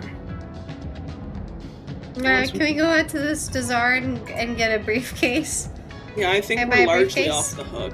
I have a feeling we'll be tailed, but as long as we keep up our end of the bargain, I think Webb is desperate. And right now, we're looking like a pretty safe bargain. Oh, wait, hold on. Did I ever actually detect magic in the vault? Oh yeah, there was nothing magical. No magic. Nothing that was used to get out any equipment, anything like that. How about that smoot Gouda? Was that magical? was not magical. Confirmed, not magical. Okay. Let me take a look at spells for Skrank. Detect magic. The specifics, detect objects, including blah blah blah. You can't detect magical traps. Blah blah blah. You can determine magical source. You can't determine if there was magical sources in the areas you can't see, or if there was a magical source. You can't determine if there was a magical source one time, but is not there now. So you have no idea. There's nothing magical in that room right now. Okay. Is what you No know. leftover magic. No. No Okay. residual magic. Only the magic of friendship. Yeah, thanks, Rudy. Magic of friendship. Magic of a good smoked Gouda. What Yeah. else do you need? We You're just all... gotta get some bread to dip in to Rick, and then we'll be Yeah, Rick is now a walking queso dip machine. Rick the fondue dog. Yeah. Fun dog. Fun dog. The fun dog. My boy. It's massacred. Yeah, what's the plan from here, gang? Well, shall we, Stazar? Yeah, we can go there unless we can find Sprocket. He's the other mechanic. But I don't know And if he's also... what's that gonna do for us? Sorry, I was momentarily focused on something else. Oh, Cheese. that's fine. I mean, if you want some cheese, you can No, not cheese. have some. Sorry, I was momentarily focused on cheese. What do we want Sprocket for? To see if he's better than Chard, I think that's the... Like in general, because I can guarantee he is. Yeah, I just... Oh, or is like as far as like navigating the Yeah. No, underground. Sprocket was a mechanic on board that might be able to help you with Oh, with the ship. infosphere With stealth and or even the ship Oh, stuff. Just, stealth a mechanic. on our ship. Just a mechanic to do mechanic things. Just a mechanic. Yeah. Yeah, we can go to the infosphere in the Tazar and maybe find someone who can help escort us down.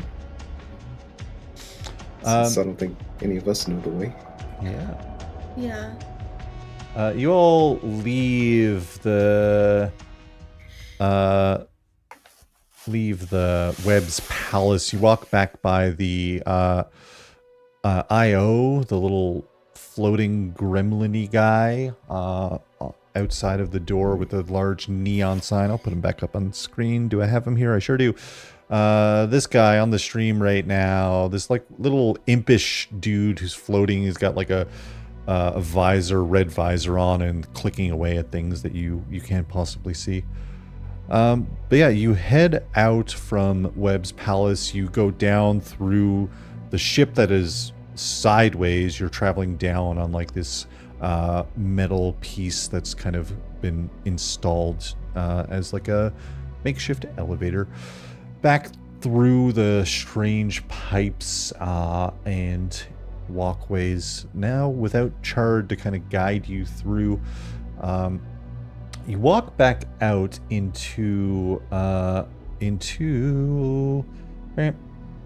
this kind of this Tazar area. You see kind of people coming to and from, and I have a thing for this, I'm sure. Boop, boop, boop. At the heart of Makestation is this Tazar, with the buzz of life of all those who find their paths crossing along the criminal-infested station. Built within the hangar bay of an old knight's battleship, this Tazar hosts more than enough room for it to feel like a small city more than somewhere that ships would be docked. The area itself is alive with the movement of the many who are wandering through the hallways. You see steam valves releasing pressure, shopkeepers trying to wave in new customers, hollow screens projecting advertisements, and drunkards wandering from one hole in the hull to another. The inside of the hangar would be in complete darkness, of course, if it wasn't for the various lights of various ships that are docked and giving off warning signs and all kinds of things, casting the heavy haze that hangs in the Tazar in this hues of ambers and reds and blues. Shops, bars, stalls, food carts, all manner of establishments line every wall of this multi-story facility. You look up and see walkways crisscrossing in all kinds of directions, making this Tazar a maze for those who are unfamiliar. Kind of a perfect location to get away from just about anything for those who reside here. The one place you notice that isn't thrown into chaos, however, you can just kind of spot through a weave of uneven walls, is a fairly large circular area that no one seems to have built in or even built above. From floor to ceiling, this kind of semi-circular area seems to have remained untouched. Most people who frequent Makestation, especially this Tazar, most likely pirates, criminals, and other forms of subclass that have been rejected from the majority of society. They reside in the various ships that are around Makestation and this Tazar itself. Often those who are down on their luck come to find work of the less couth variety. Arms dealing, smuggling, drug trade, illegal magics, hit jobs, you name it, they trade it. You see people buying and selling arms, of course. Two very bulky humans moving like heavy weapons crates by the looks of it towards Grinny's grenades. They're just like the biggest, muscularest dudes you've ever seen in your life. You spot like some station kids nab a cred stick from someone's pocket as two others distract this figure. The victim turns and you see one of the kids fire a grappling hook and like take off to the upper reaches of the walkways high above. You see the figure like turns around and two of the other kids just disappear into the crowd, and they just kind of like just instantly give up on any effort to try and chase them because they know it's pointless. You hear shouting in the distance. Sounds like some people are stirring up a fuss when all of a sudden, cutting across your vision, you see a human figure fly out of a hallway, slam up against the ground as this massive, in an instant, this giant Shirin, which are the bug folk, who resembles like a massive Atlas beetle, charges out and crushes this person against the wall. The human like falls to the floor, and the beetle like scoops them up with their horn, and then like leaps up, catches them in midair, and slams them in, like body slams them into the ground. They get up, yeah, yeah, yeah, and like dust their hands off. They pick up the leg of this person and swing him around in a few circles and toss them towards a trash vent on the wall. You hear doof, doof, doof, doof, doof, and the various clanging as this person just got absolutely tossed through a vent. The giant Atlas beetle figure like brushes their hands off and like walks back towards the hallway where they came out of. Yeah, you all walk into this densely hot, humid atmosphere of this bazaar with all kinds of people bumping you on their way as you take it all in.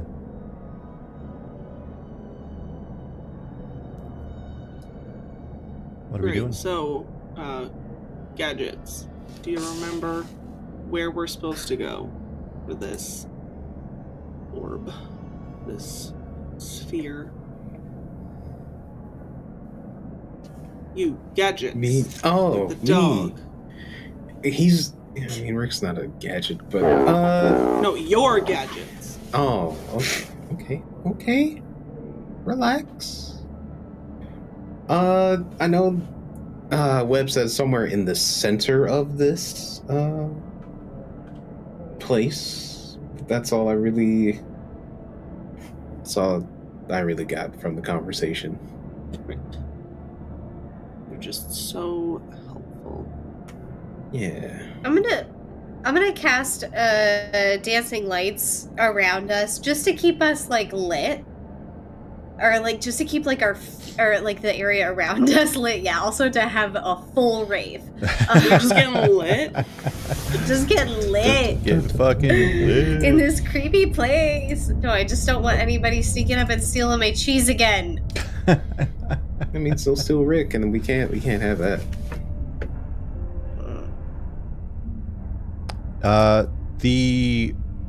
Let's refer to it as a layer action. The layer action of this area is, because it was dim light, if you did get in a combat situation, your attacks would have a 20% chance to miss if you don't have some form of dark vision or light. So it's a good thing that you're doing this. And I'll say the lights also, you casting dancing lights keeps the chance of getting credits stolen down to a minimum. Because the last time you walked through, Skrank lost 40 credits. But yeah. It's a good idea. Little globules kind of start peering around the area as Skrank's technomancy. What is Skrank? Is it like a device Skrank has, or what's Skrank doing to get the dancing lights? You just see, like, Skrank's in full, like, Scramma garb still, like, inside of the pockets of this oversized cardigan. Skrank found an oversized cardigan in the market. And Cardigan. And it was I was on the ground, and the inside pockets are all filled with cheese. The outside pockets all filled with cheese.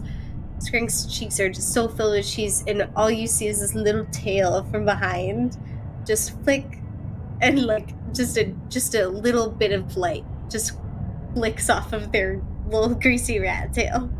Just swoop, swoop, swoop, swoop, 4 times. 4 little rat grease balls. Just little grease of lights. Wonderful. Grease. I picture, 'Tis the season, guys. you know, when you walk into like a garage and it has that like just like a light bulb hanging down off like the cable. That's Yeah. the vibe I feel. Yeah, very much. Yeah, hell yeah, I dig that. That's fun. But yeah, you're illuminated at least a little bit. Gizmo, is this gonna draw attention to us? Yeah. No. It doesn't matter if it draws attention to us, dearie. We need to be able to see. Right. We need to be able to be protected. All right. Well, Let's just get to where we're going. and where is that? Other than the center. Oh, that's our lead. Okay.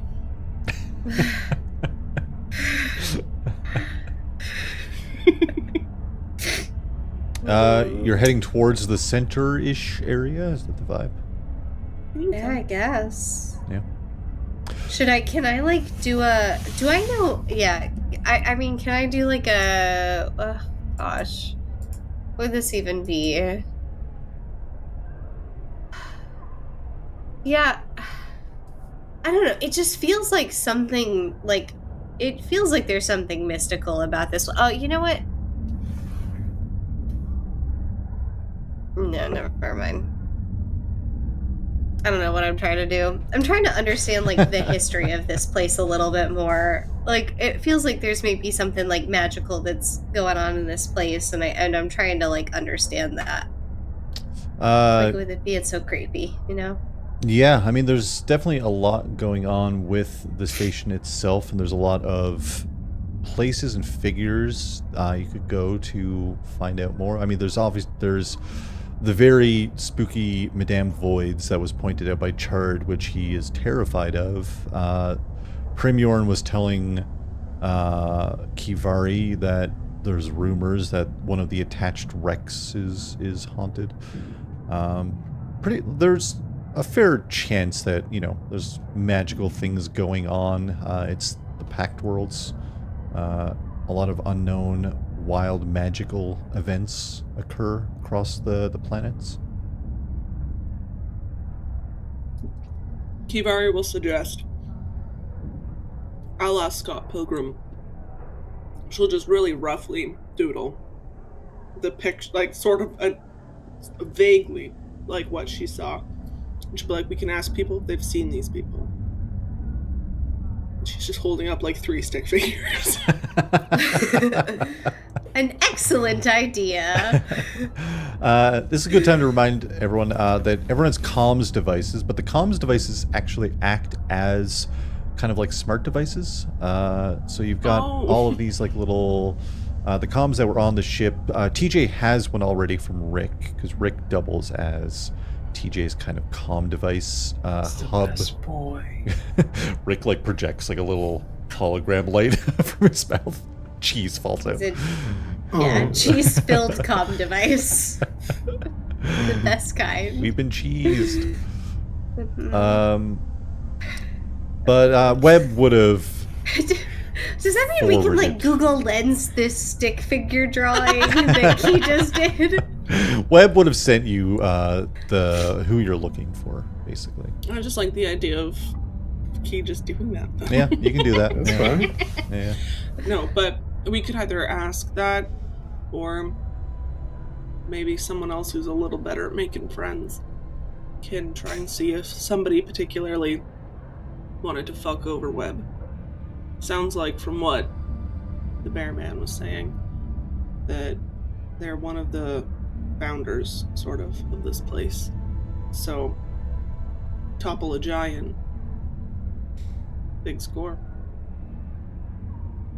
TJ, I'll let you know. You would know this for sure, but web doesn't sound familiar to you from the spike. Like when you lived in the spike, you didn't know web. Web wasn't really a name of anyone to watch out for, or anyone to avoid, or anything like that. But Okay. Primyorn told Kivari that web moved from the spike up towards to create the kind of criminal hub known as Makestation. Got it. Yeah, I never heard of web growing up. I feel like I would have at least known of them and their crimes and stuff like that. So you think they're lying? I'm not one to call people a liar, Well, I am. but the math isn't mathing right now. At least for me. Great. So what does this mean? I mean, trust Webb for now. Oh, I don't think we should trust them. Okay. We trust Webb as far as we can throw them. And by we, I mean Rick, because Rick can't throw, so, you know. No, Not in he that can fetch, shape. but, you know, you... Yeah, the diet's gonna happen. We're gonna get you some upgrades, buddy. All right. I don't know if there's a reason why Webb would have lied to us about his stuff being stolen. He seemed pretty, Webb seemed pretty surprised. It's not so much... I'm not concerned, honestly, about the fact that it was stolen. I'm concerned about who stole it and why. Beyond... Yeah. I mean, it could just be as simple as, this is good loot, but I was trying to get a feel for Webb's character from Prim.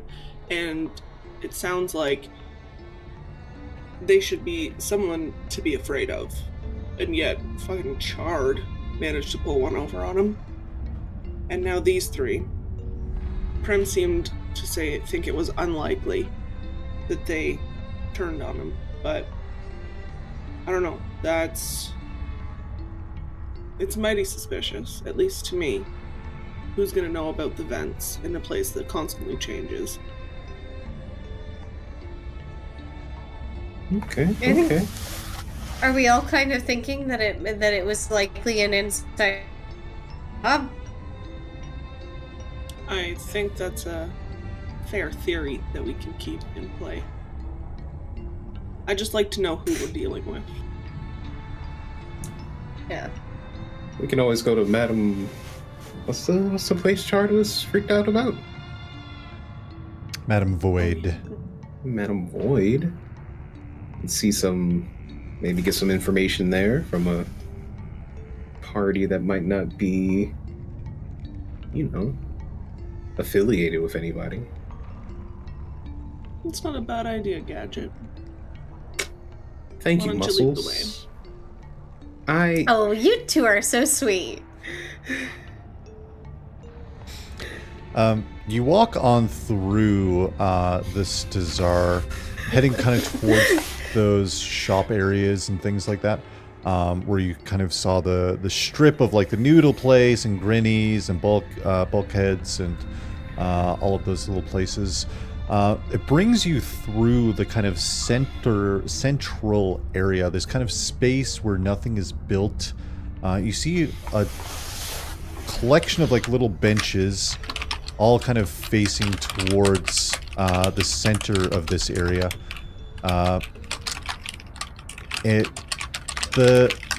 Sorry, Ben. Sorry, can you mute? I'm so sorry. I can't concentrate. I thought I muted. I'm so sorry. No. I was desperately trying to get through it. I'm like, I can't. I just can't. Honestly, it was a really good sound effect for us walking. Just clippity clapping. Listen. Just good. Just for reference, Yeah. I do think I am holding on to both of their hands as we walk. So cute. So little. also still waddling because I'm full of cheese. So much cheese. But yeah, the Stazar is the multi-level maze, but nothing is built kind of above this area. As you walk into it, it just kind of has this strange reverence, odd kind of feeling of this location. It feels like this would be a town square of sorts, like people might consider it to be a town square in any other city. That's the vibe that this kind of has. Rickety kind of benches. There's some shops and eateries in the walls that surround it. You see some people selling some like goods, baked goods and things like that. And noodles. A lot of noodle stalls. In the absence of the buildings, in the center lies a somewhat decrepit statue that's illuminated somewhere from far above. The statue looks old, ancient even. Most of the features have worn away from time or been chipped off. It appears to be a statue of what looks like a human woman. Long hair, a wicked and focused look on their face with this kind of coy smile, staring up and beyond, a tricorn hat on her head, one hand on her hip and the other on the hilt of a cutlass. Something looks like it might have been on her shoulder, but it was chipped away with time, you guess. It looks as though they've been carved with this very like form-fitting, billowing dress. Time has kind of, again, worn a lot of the finer features, but the statue itself sits here, and obviously things were built around it, or it was placed here for a reason. You're kind of like looking up at it. And Skrank, you stop for a moment and kind of stare. And then you feel a presence next to you. This figure is stopped looking up at the statue. Human. They've got extremely curly hair that's pulled back underneath, like a nice silk bandana that's on top of their head. They have these like dark circular glasses on. They're dressed in clothes you wouldn't see someone dressed in. Again, these kind of nice silks that are kind of overlapping. They've got a thick band around their belt, thick band around their stomach, and they're kind of just like hand resting on their hip looking at the statue. Huh. And they look down. Do you know what this is? Yeah. This statue? Yeah. I'm not totally sure. How about you? Figure kind of like looks at it for a moment. I can't tell you why, but I just feel like I'm drawn to this place. Huh. It's yeah, it's got a certain pull, doesn't it? Yeah, hey, you're glowing, little guy. Skrank, you like I'm glowing? You look down in your pocket where you hold your compass. There's a little soft glow coming from it. Oh, that old thing. Oh, that's just part of my comm device. Would you like some cheese? I'll take a piece of cheese out. Yeah, thanks. My mouth. I love some cheese. Wow. Like holds it up. Huh. Yeah, okay, while they're holding it up, I'm gonna look at my compass real quick. It's pointing directly at the statue. Shit. Put that back. Interesting. Cheese. Yeah, it's really good. I think that's an aged cheddar. No, aged cheddar. How old? What's the age on this cheddar? As like 10. I don't know. Can I use my blind sense to be able to answer this question? Yeah, Cheese check. Can I give you a cheese check, Justin? Do a cheese check. Does this fall under my profession of greasy rat fellow? Sure, this will be greasy rat. Okay, I got an 18. Hey! So I did actually get a 21. Let's go cheese check. Yeah, this is an 8 Oh, year jeez. 8 year cheddar.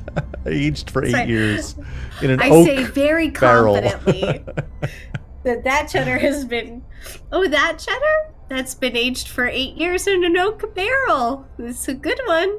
You like cheese? I don't know. Yeah.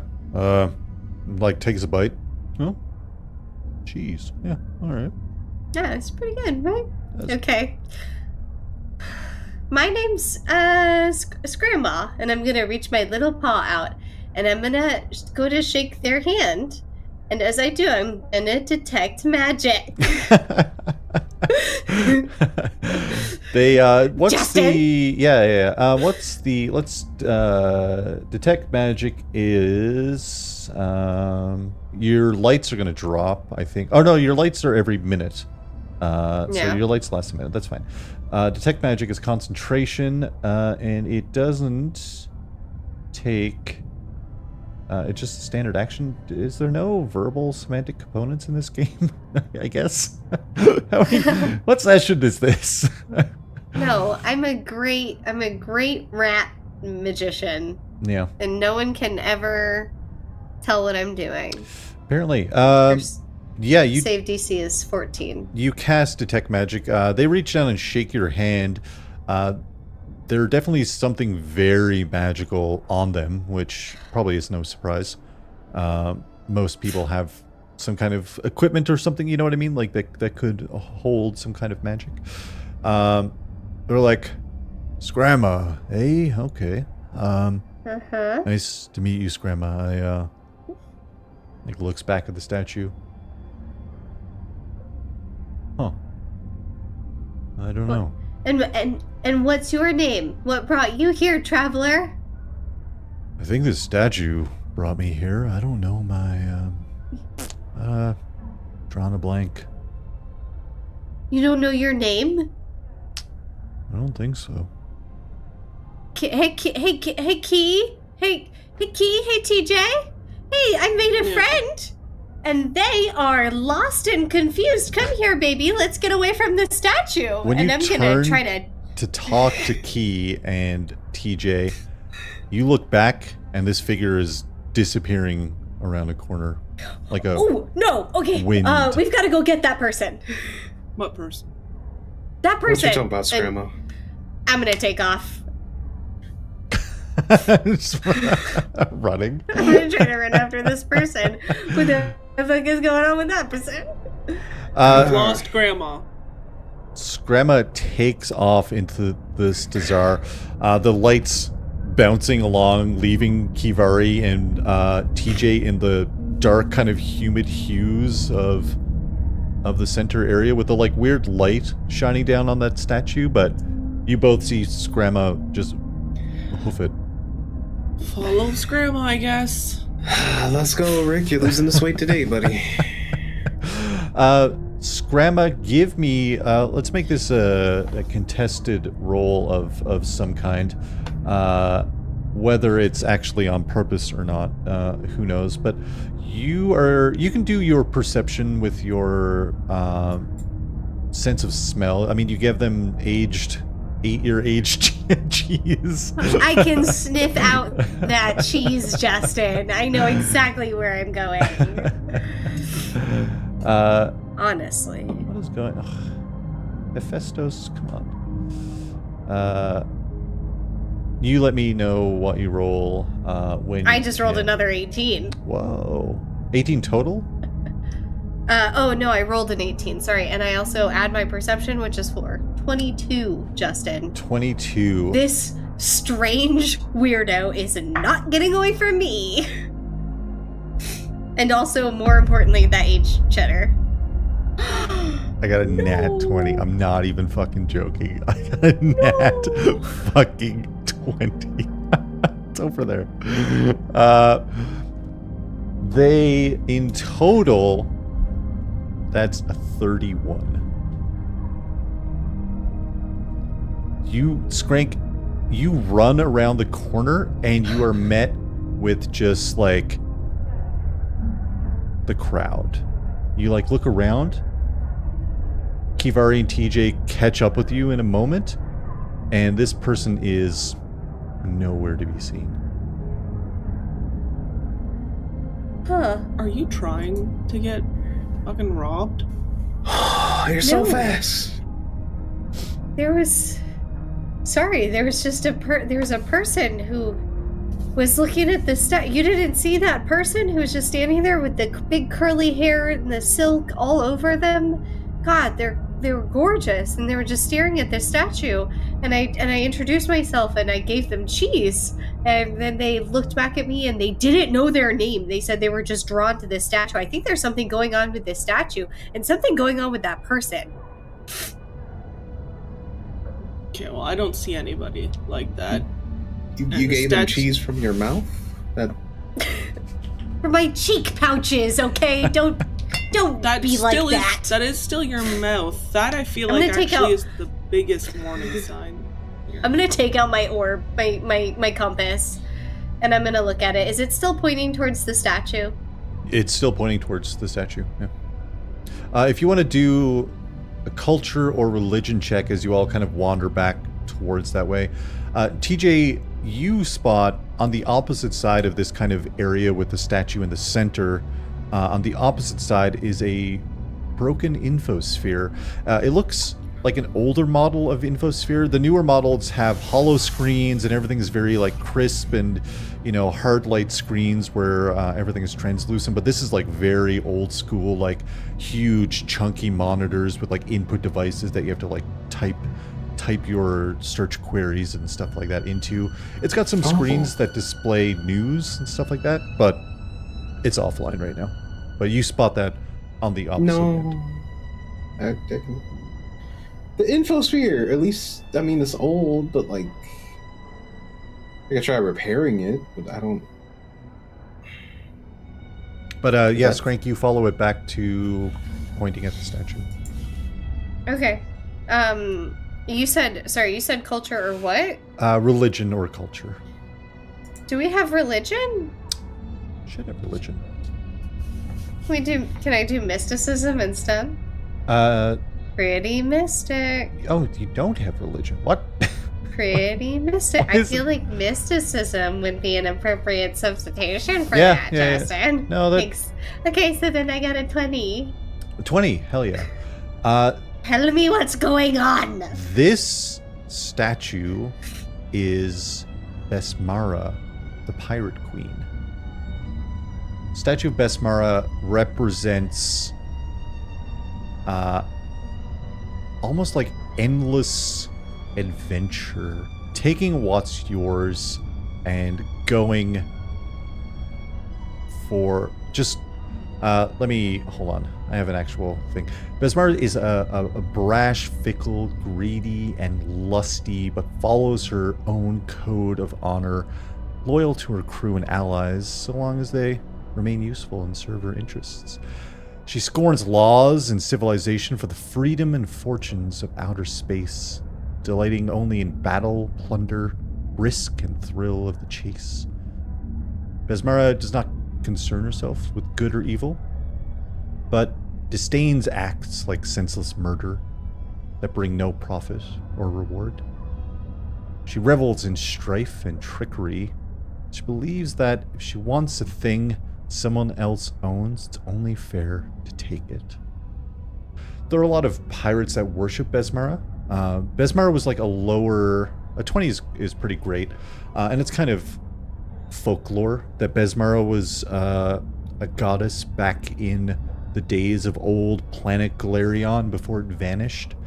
It was a god of the seas, a pirate god of the seas, lesser, but now that space has opened up, piratry and traveling through the star systems is the only way of traveling. Besmara has become a very, very popular name amongst pirates for sure.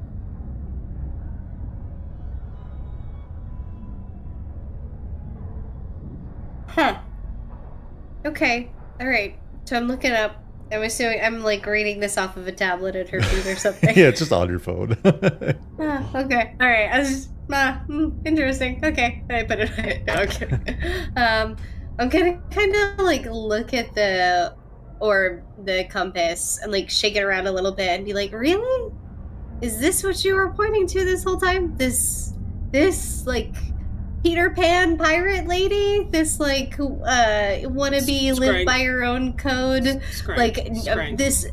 this like weird like version of a space libertarian person? There's Skrank. all private property is stealing. Is that what you were pointing me to? This is a weird set of morals for you to point me to, Compass. Skrank. Okay, Yes, I have a Skrank. little bit more going on, Compass. Skrank. Okay. Skrank. Skrank. Skrank. Skrank. What? You're talking to a compass. What's the compass? And the light above the statue goes out. And the light on the compass no longer pointing at the statue. Okay, you Well, pissed that's- off the light. Well, you know what? This thing pissed me off, okay? I've been following this thing since I left since I left my place, okay? I've been following that thing. And here we are, and it gives me this? What is this? What?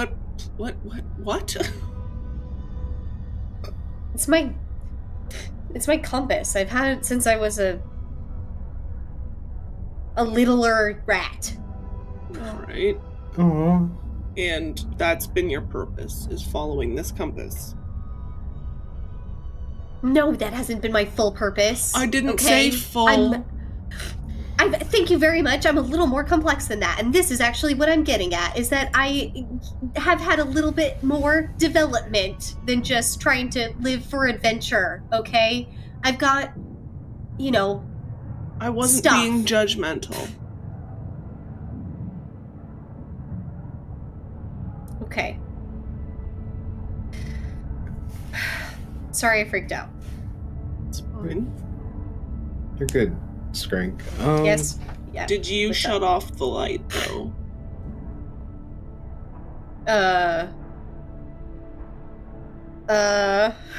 Because if you didn't,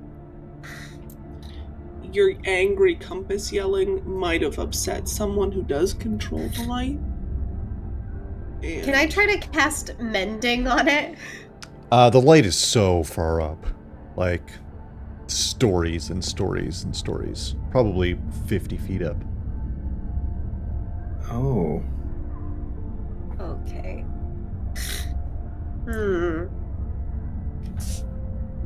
Can I detect magic? Yeah, you can detect magic. The statue doesn't seem magical.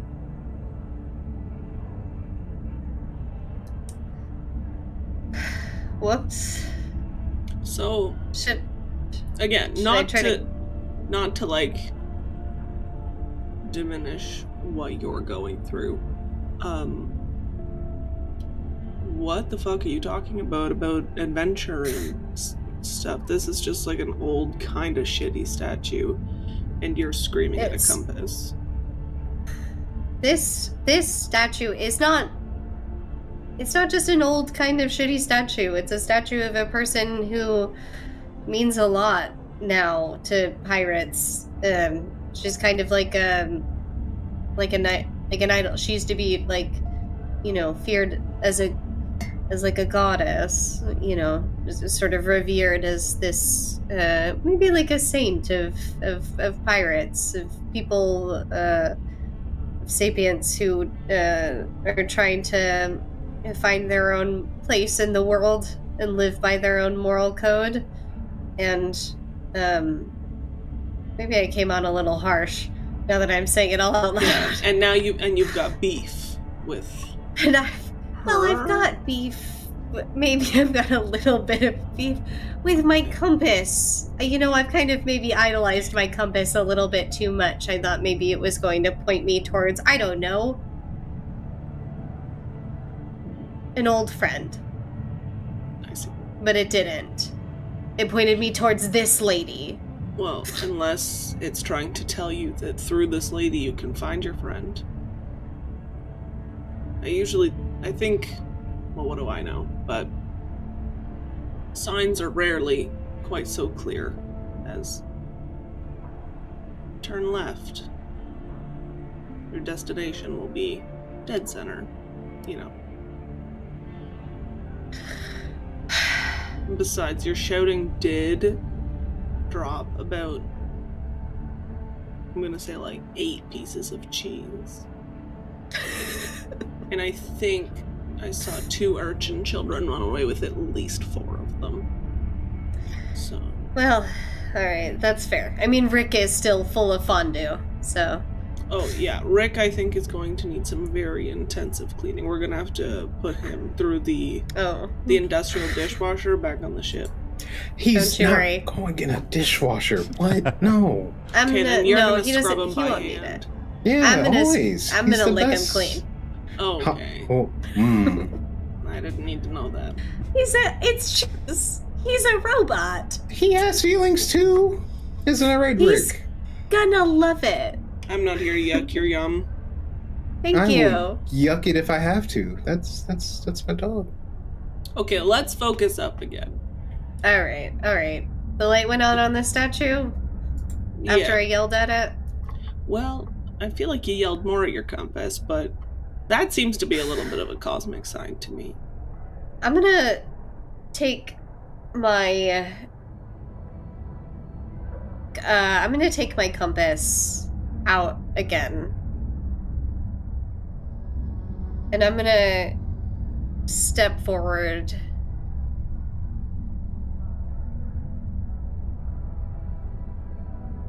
And I'm gonna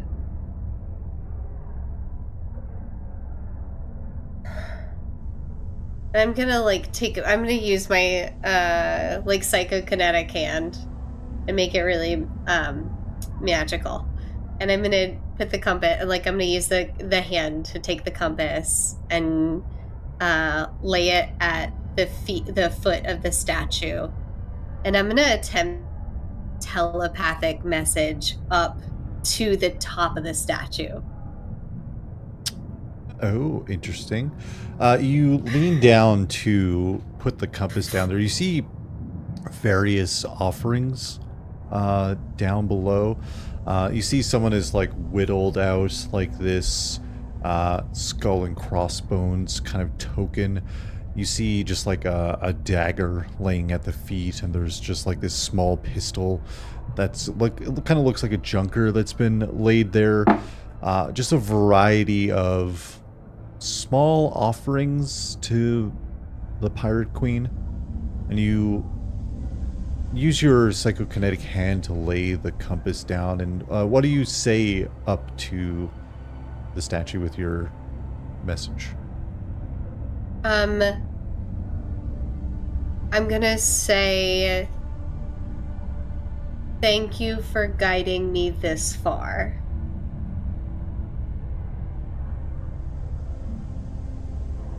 Yeah, you do. Shit. Okay. All right, that's what I do then. Yeah. Okay. Okay. And do I hear anything back? You no, don't. because it's a statue? It's a statue. Yeah, all right. Okay. All right. It's a statue? Okay. It's not like a mech? A mech? No, it's not a mech for sure. Yeah, it's not a mech. Not a mech. Skrank is doing this small offering at the base of the statue. Kivari, you kind of are looking around, and you see something in the darkness now that the statue isn't illuminated kind of leap across. And TJ, as you're kind of looking around in the dim kind of lights that Skrank had cast earlier that are slowly floating through the air, you see some people look like they're picking at the infosphere, and you hear some jostling and banging.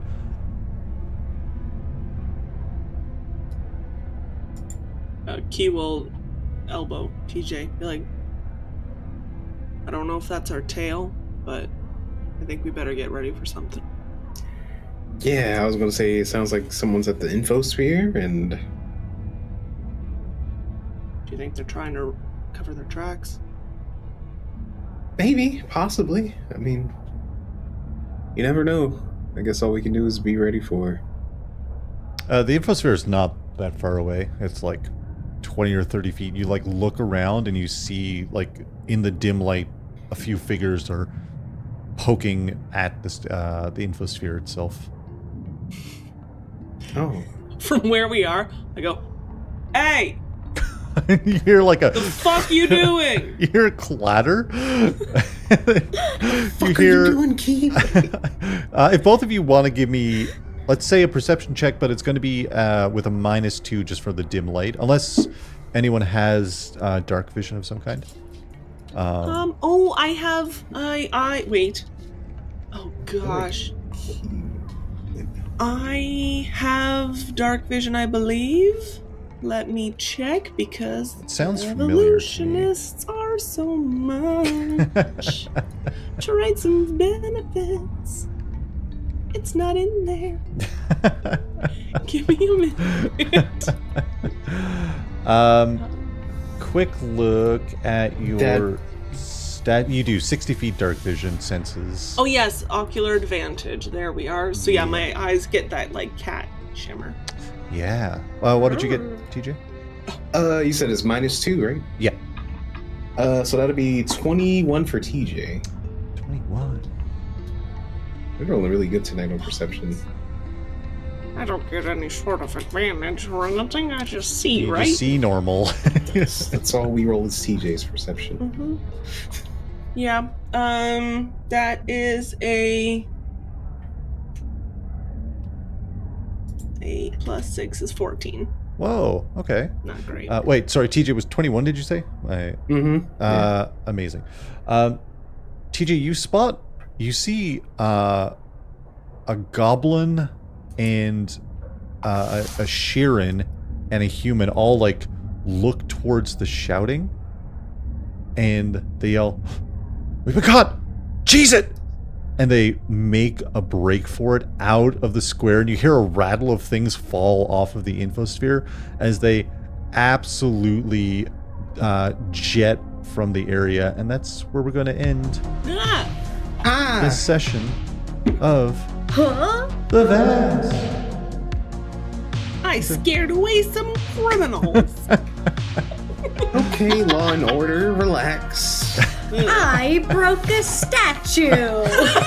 I made a god angry. And broke Rick too, so you're 2 for... I didn't break Rick. I filled him with cheese. Those He's are two made different That is things. fixing. Not cheese. That is fixing. Okay, well, much I'm made gonna for lick him cheese, clean. except Grayson. So much cheese. Truly so much Filled cheese. absolutely bursting with cheese. Just dripping out of Get him. cheese, nerd. Get cheese, nerds. Hey, a lot Cheese of it. moving parts on old Makestation.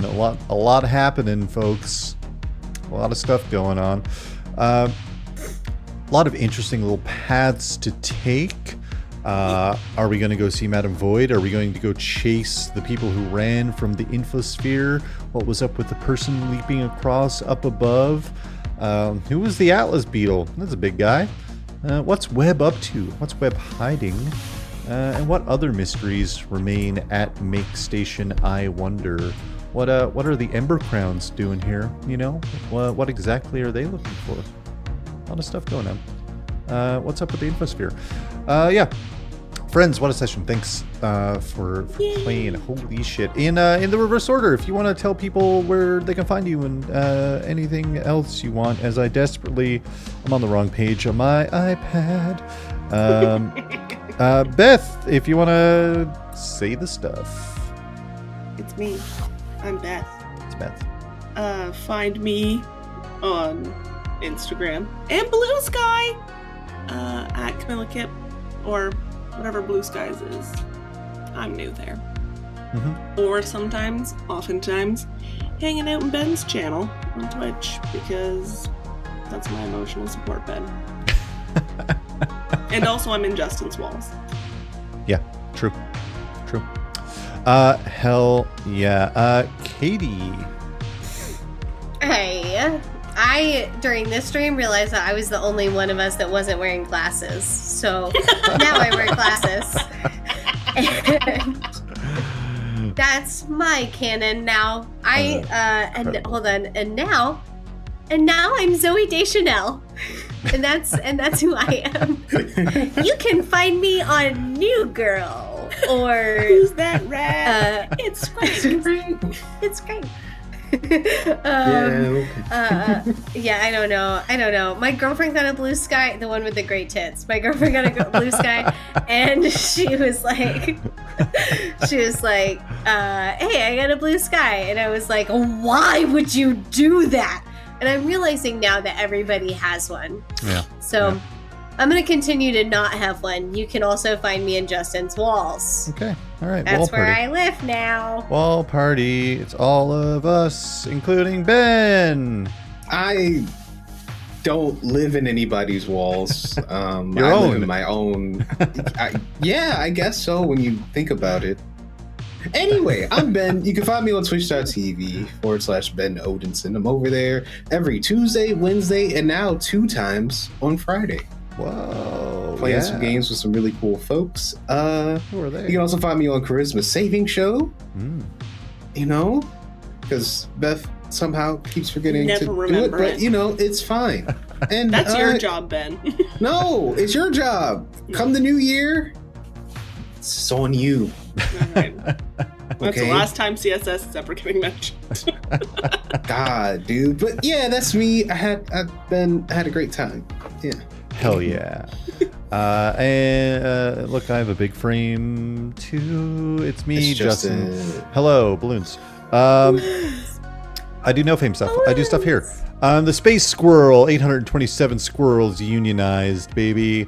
I'm the Space GM of the Vast. You can catch me over on here on Silvistead every other week, opposite week of the Vast. Next week we might do lore drop next week because we had to push. We had some stuff pop up this week. We couldn't get lore drop, and we were looking forward to it. So hopefully we'll get to do lore drop next week.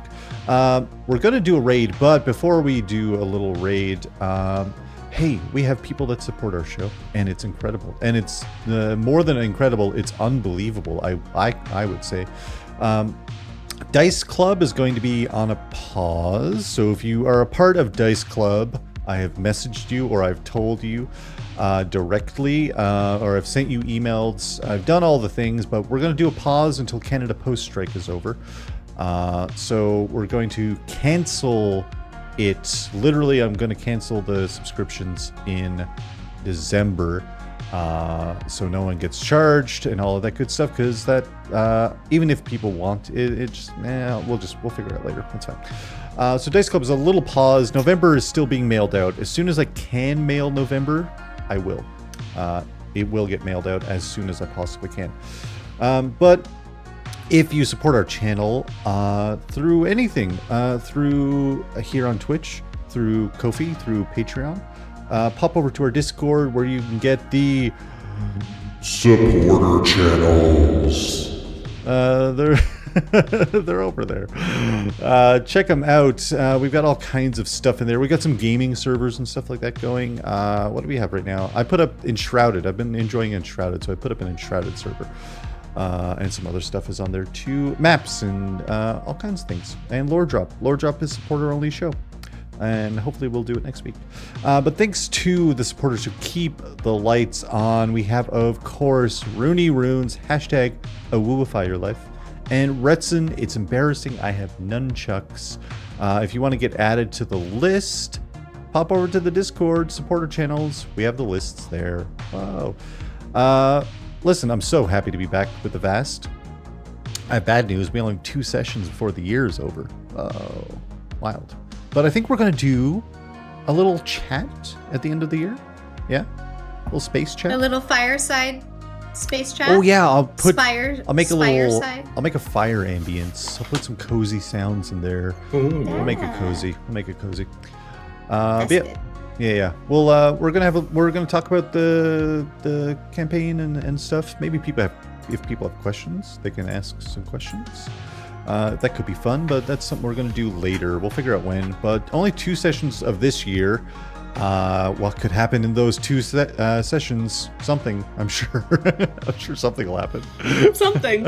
A lot. Listen, there's so many moving parts. Something's gotta happen, right? No, probably It's just not. more cheese content. It's gonna be more cheese-based stories, right, Justin? Yeah. It's just gonna be more of me fucking with cheese in the background.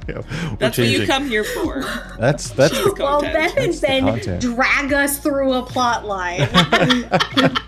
We're getting to that beach Bodily. episode. kicking and screaming. We're gonna raid. We're gonna raid someone. Excuse me. We're gonna raid someone that is frequently over in Ben's chat. We're gonna raid Abbey Road _2. Abby, the Supreme Smut Leader herself. Yeah. So stick around for the raid. But hey, thanks, friends, for playing. I have so much fun with the Vast. I have such a good time plotting all these little stories based on all the backstory information and coming up with stations and shenanigans and putting little random bits of weirdness into what's going on. Thanks for hanging out in chat. If you're listening to the podcast later, thanks for listening. And we will see you soon, travelers. Bye-bye. Bye. Have a good night. Stick around for the raid. Bye. Or good morning. Bye. Bye.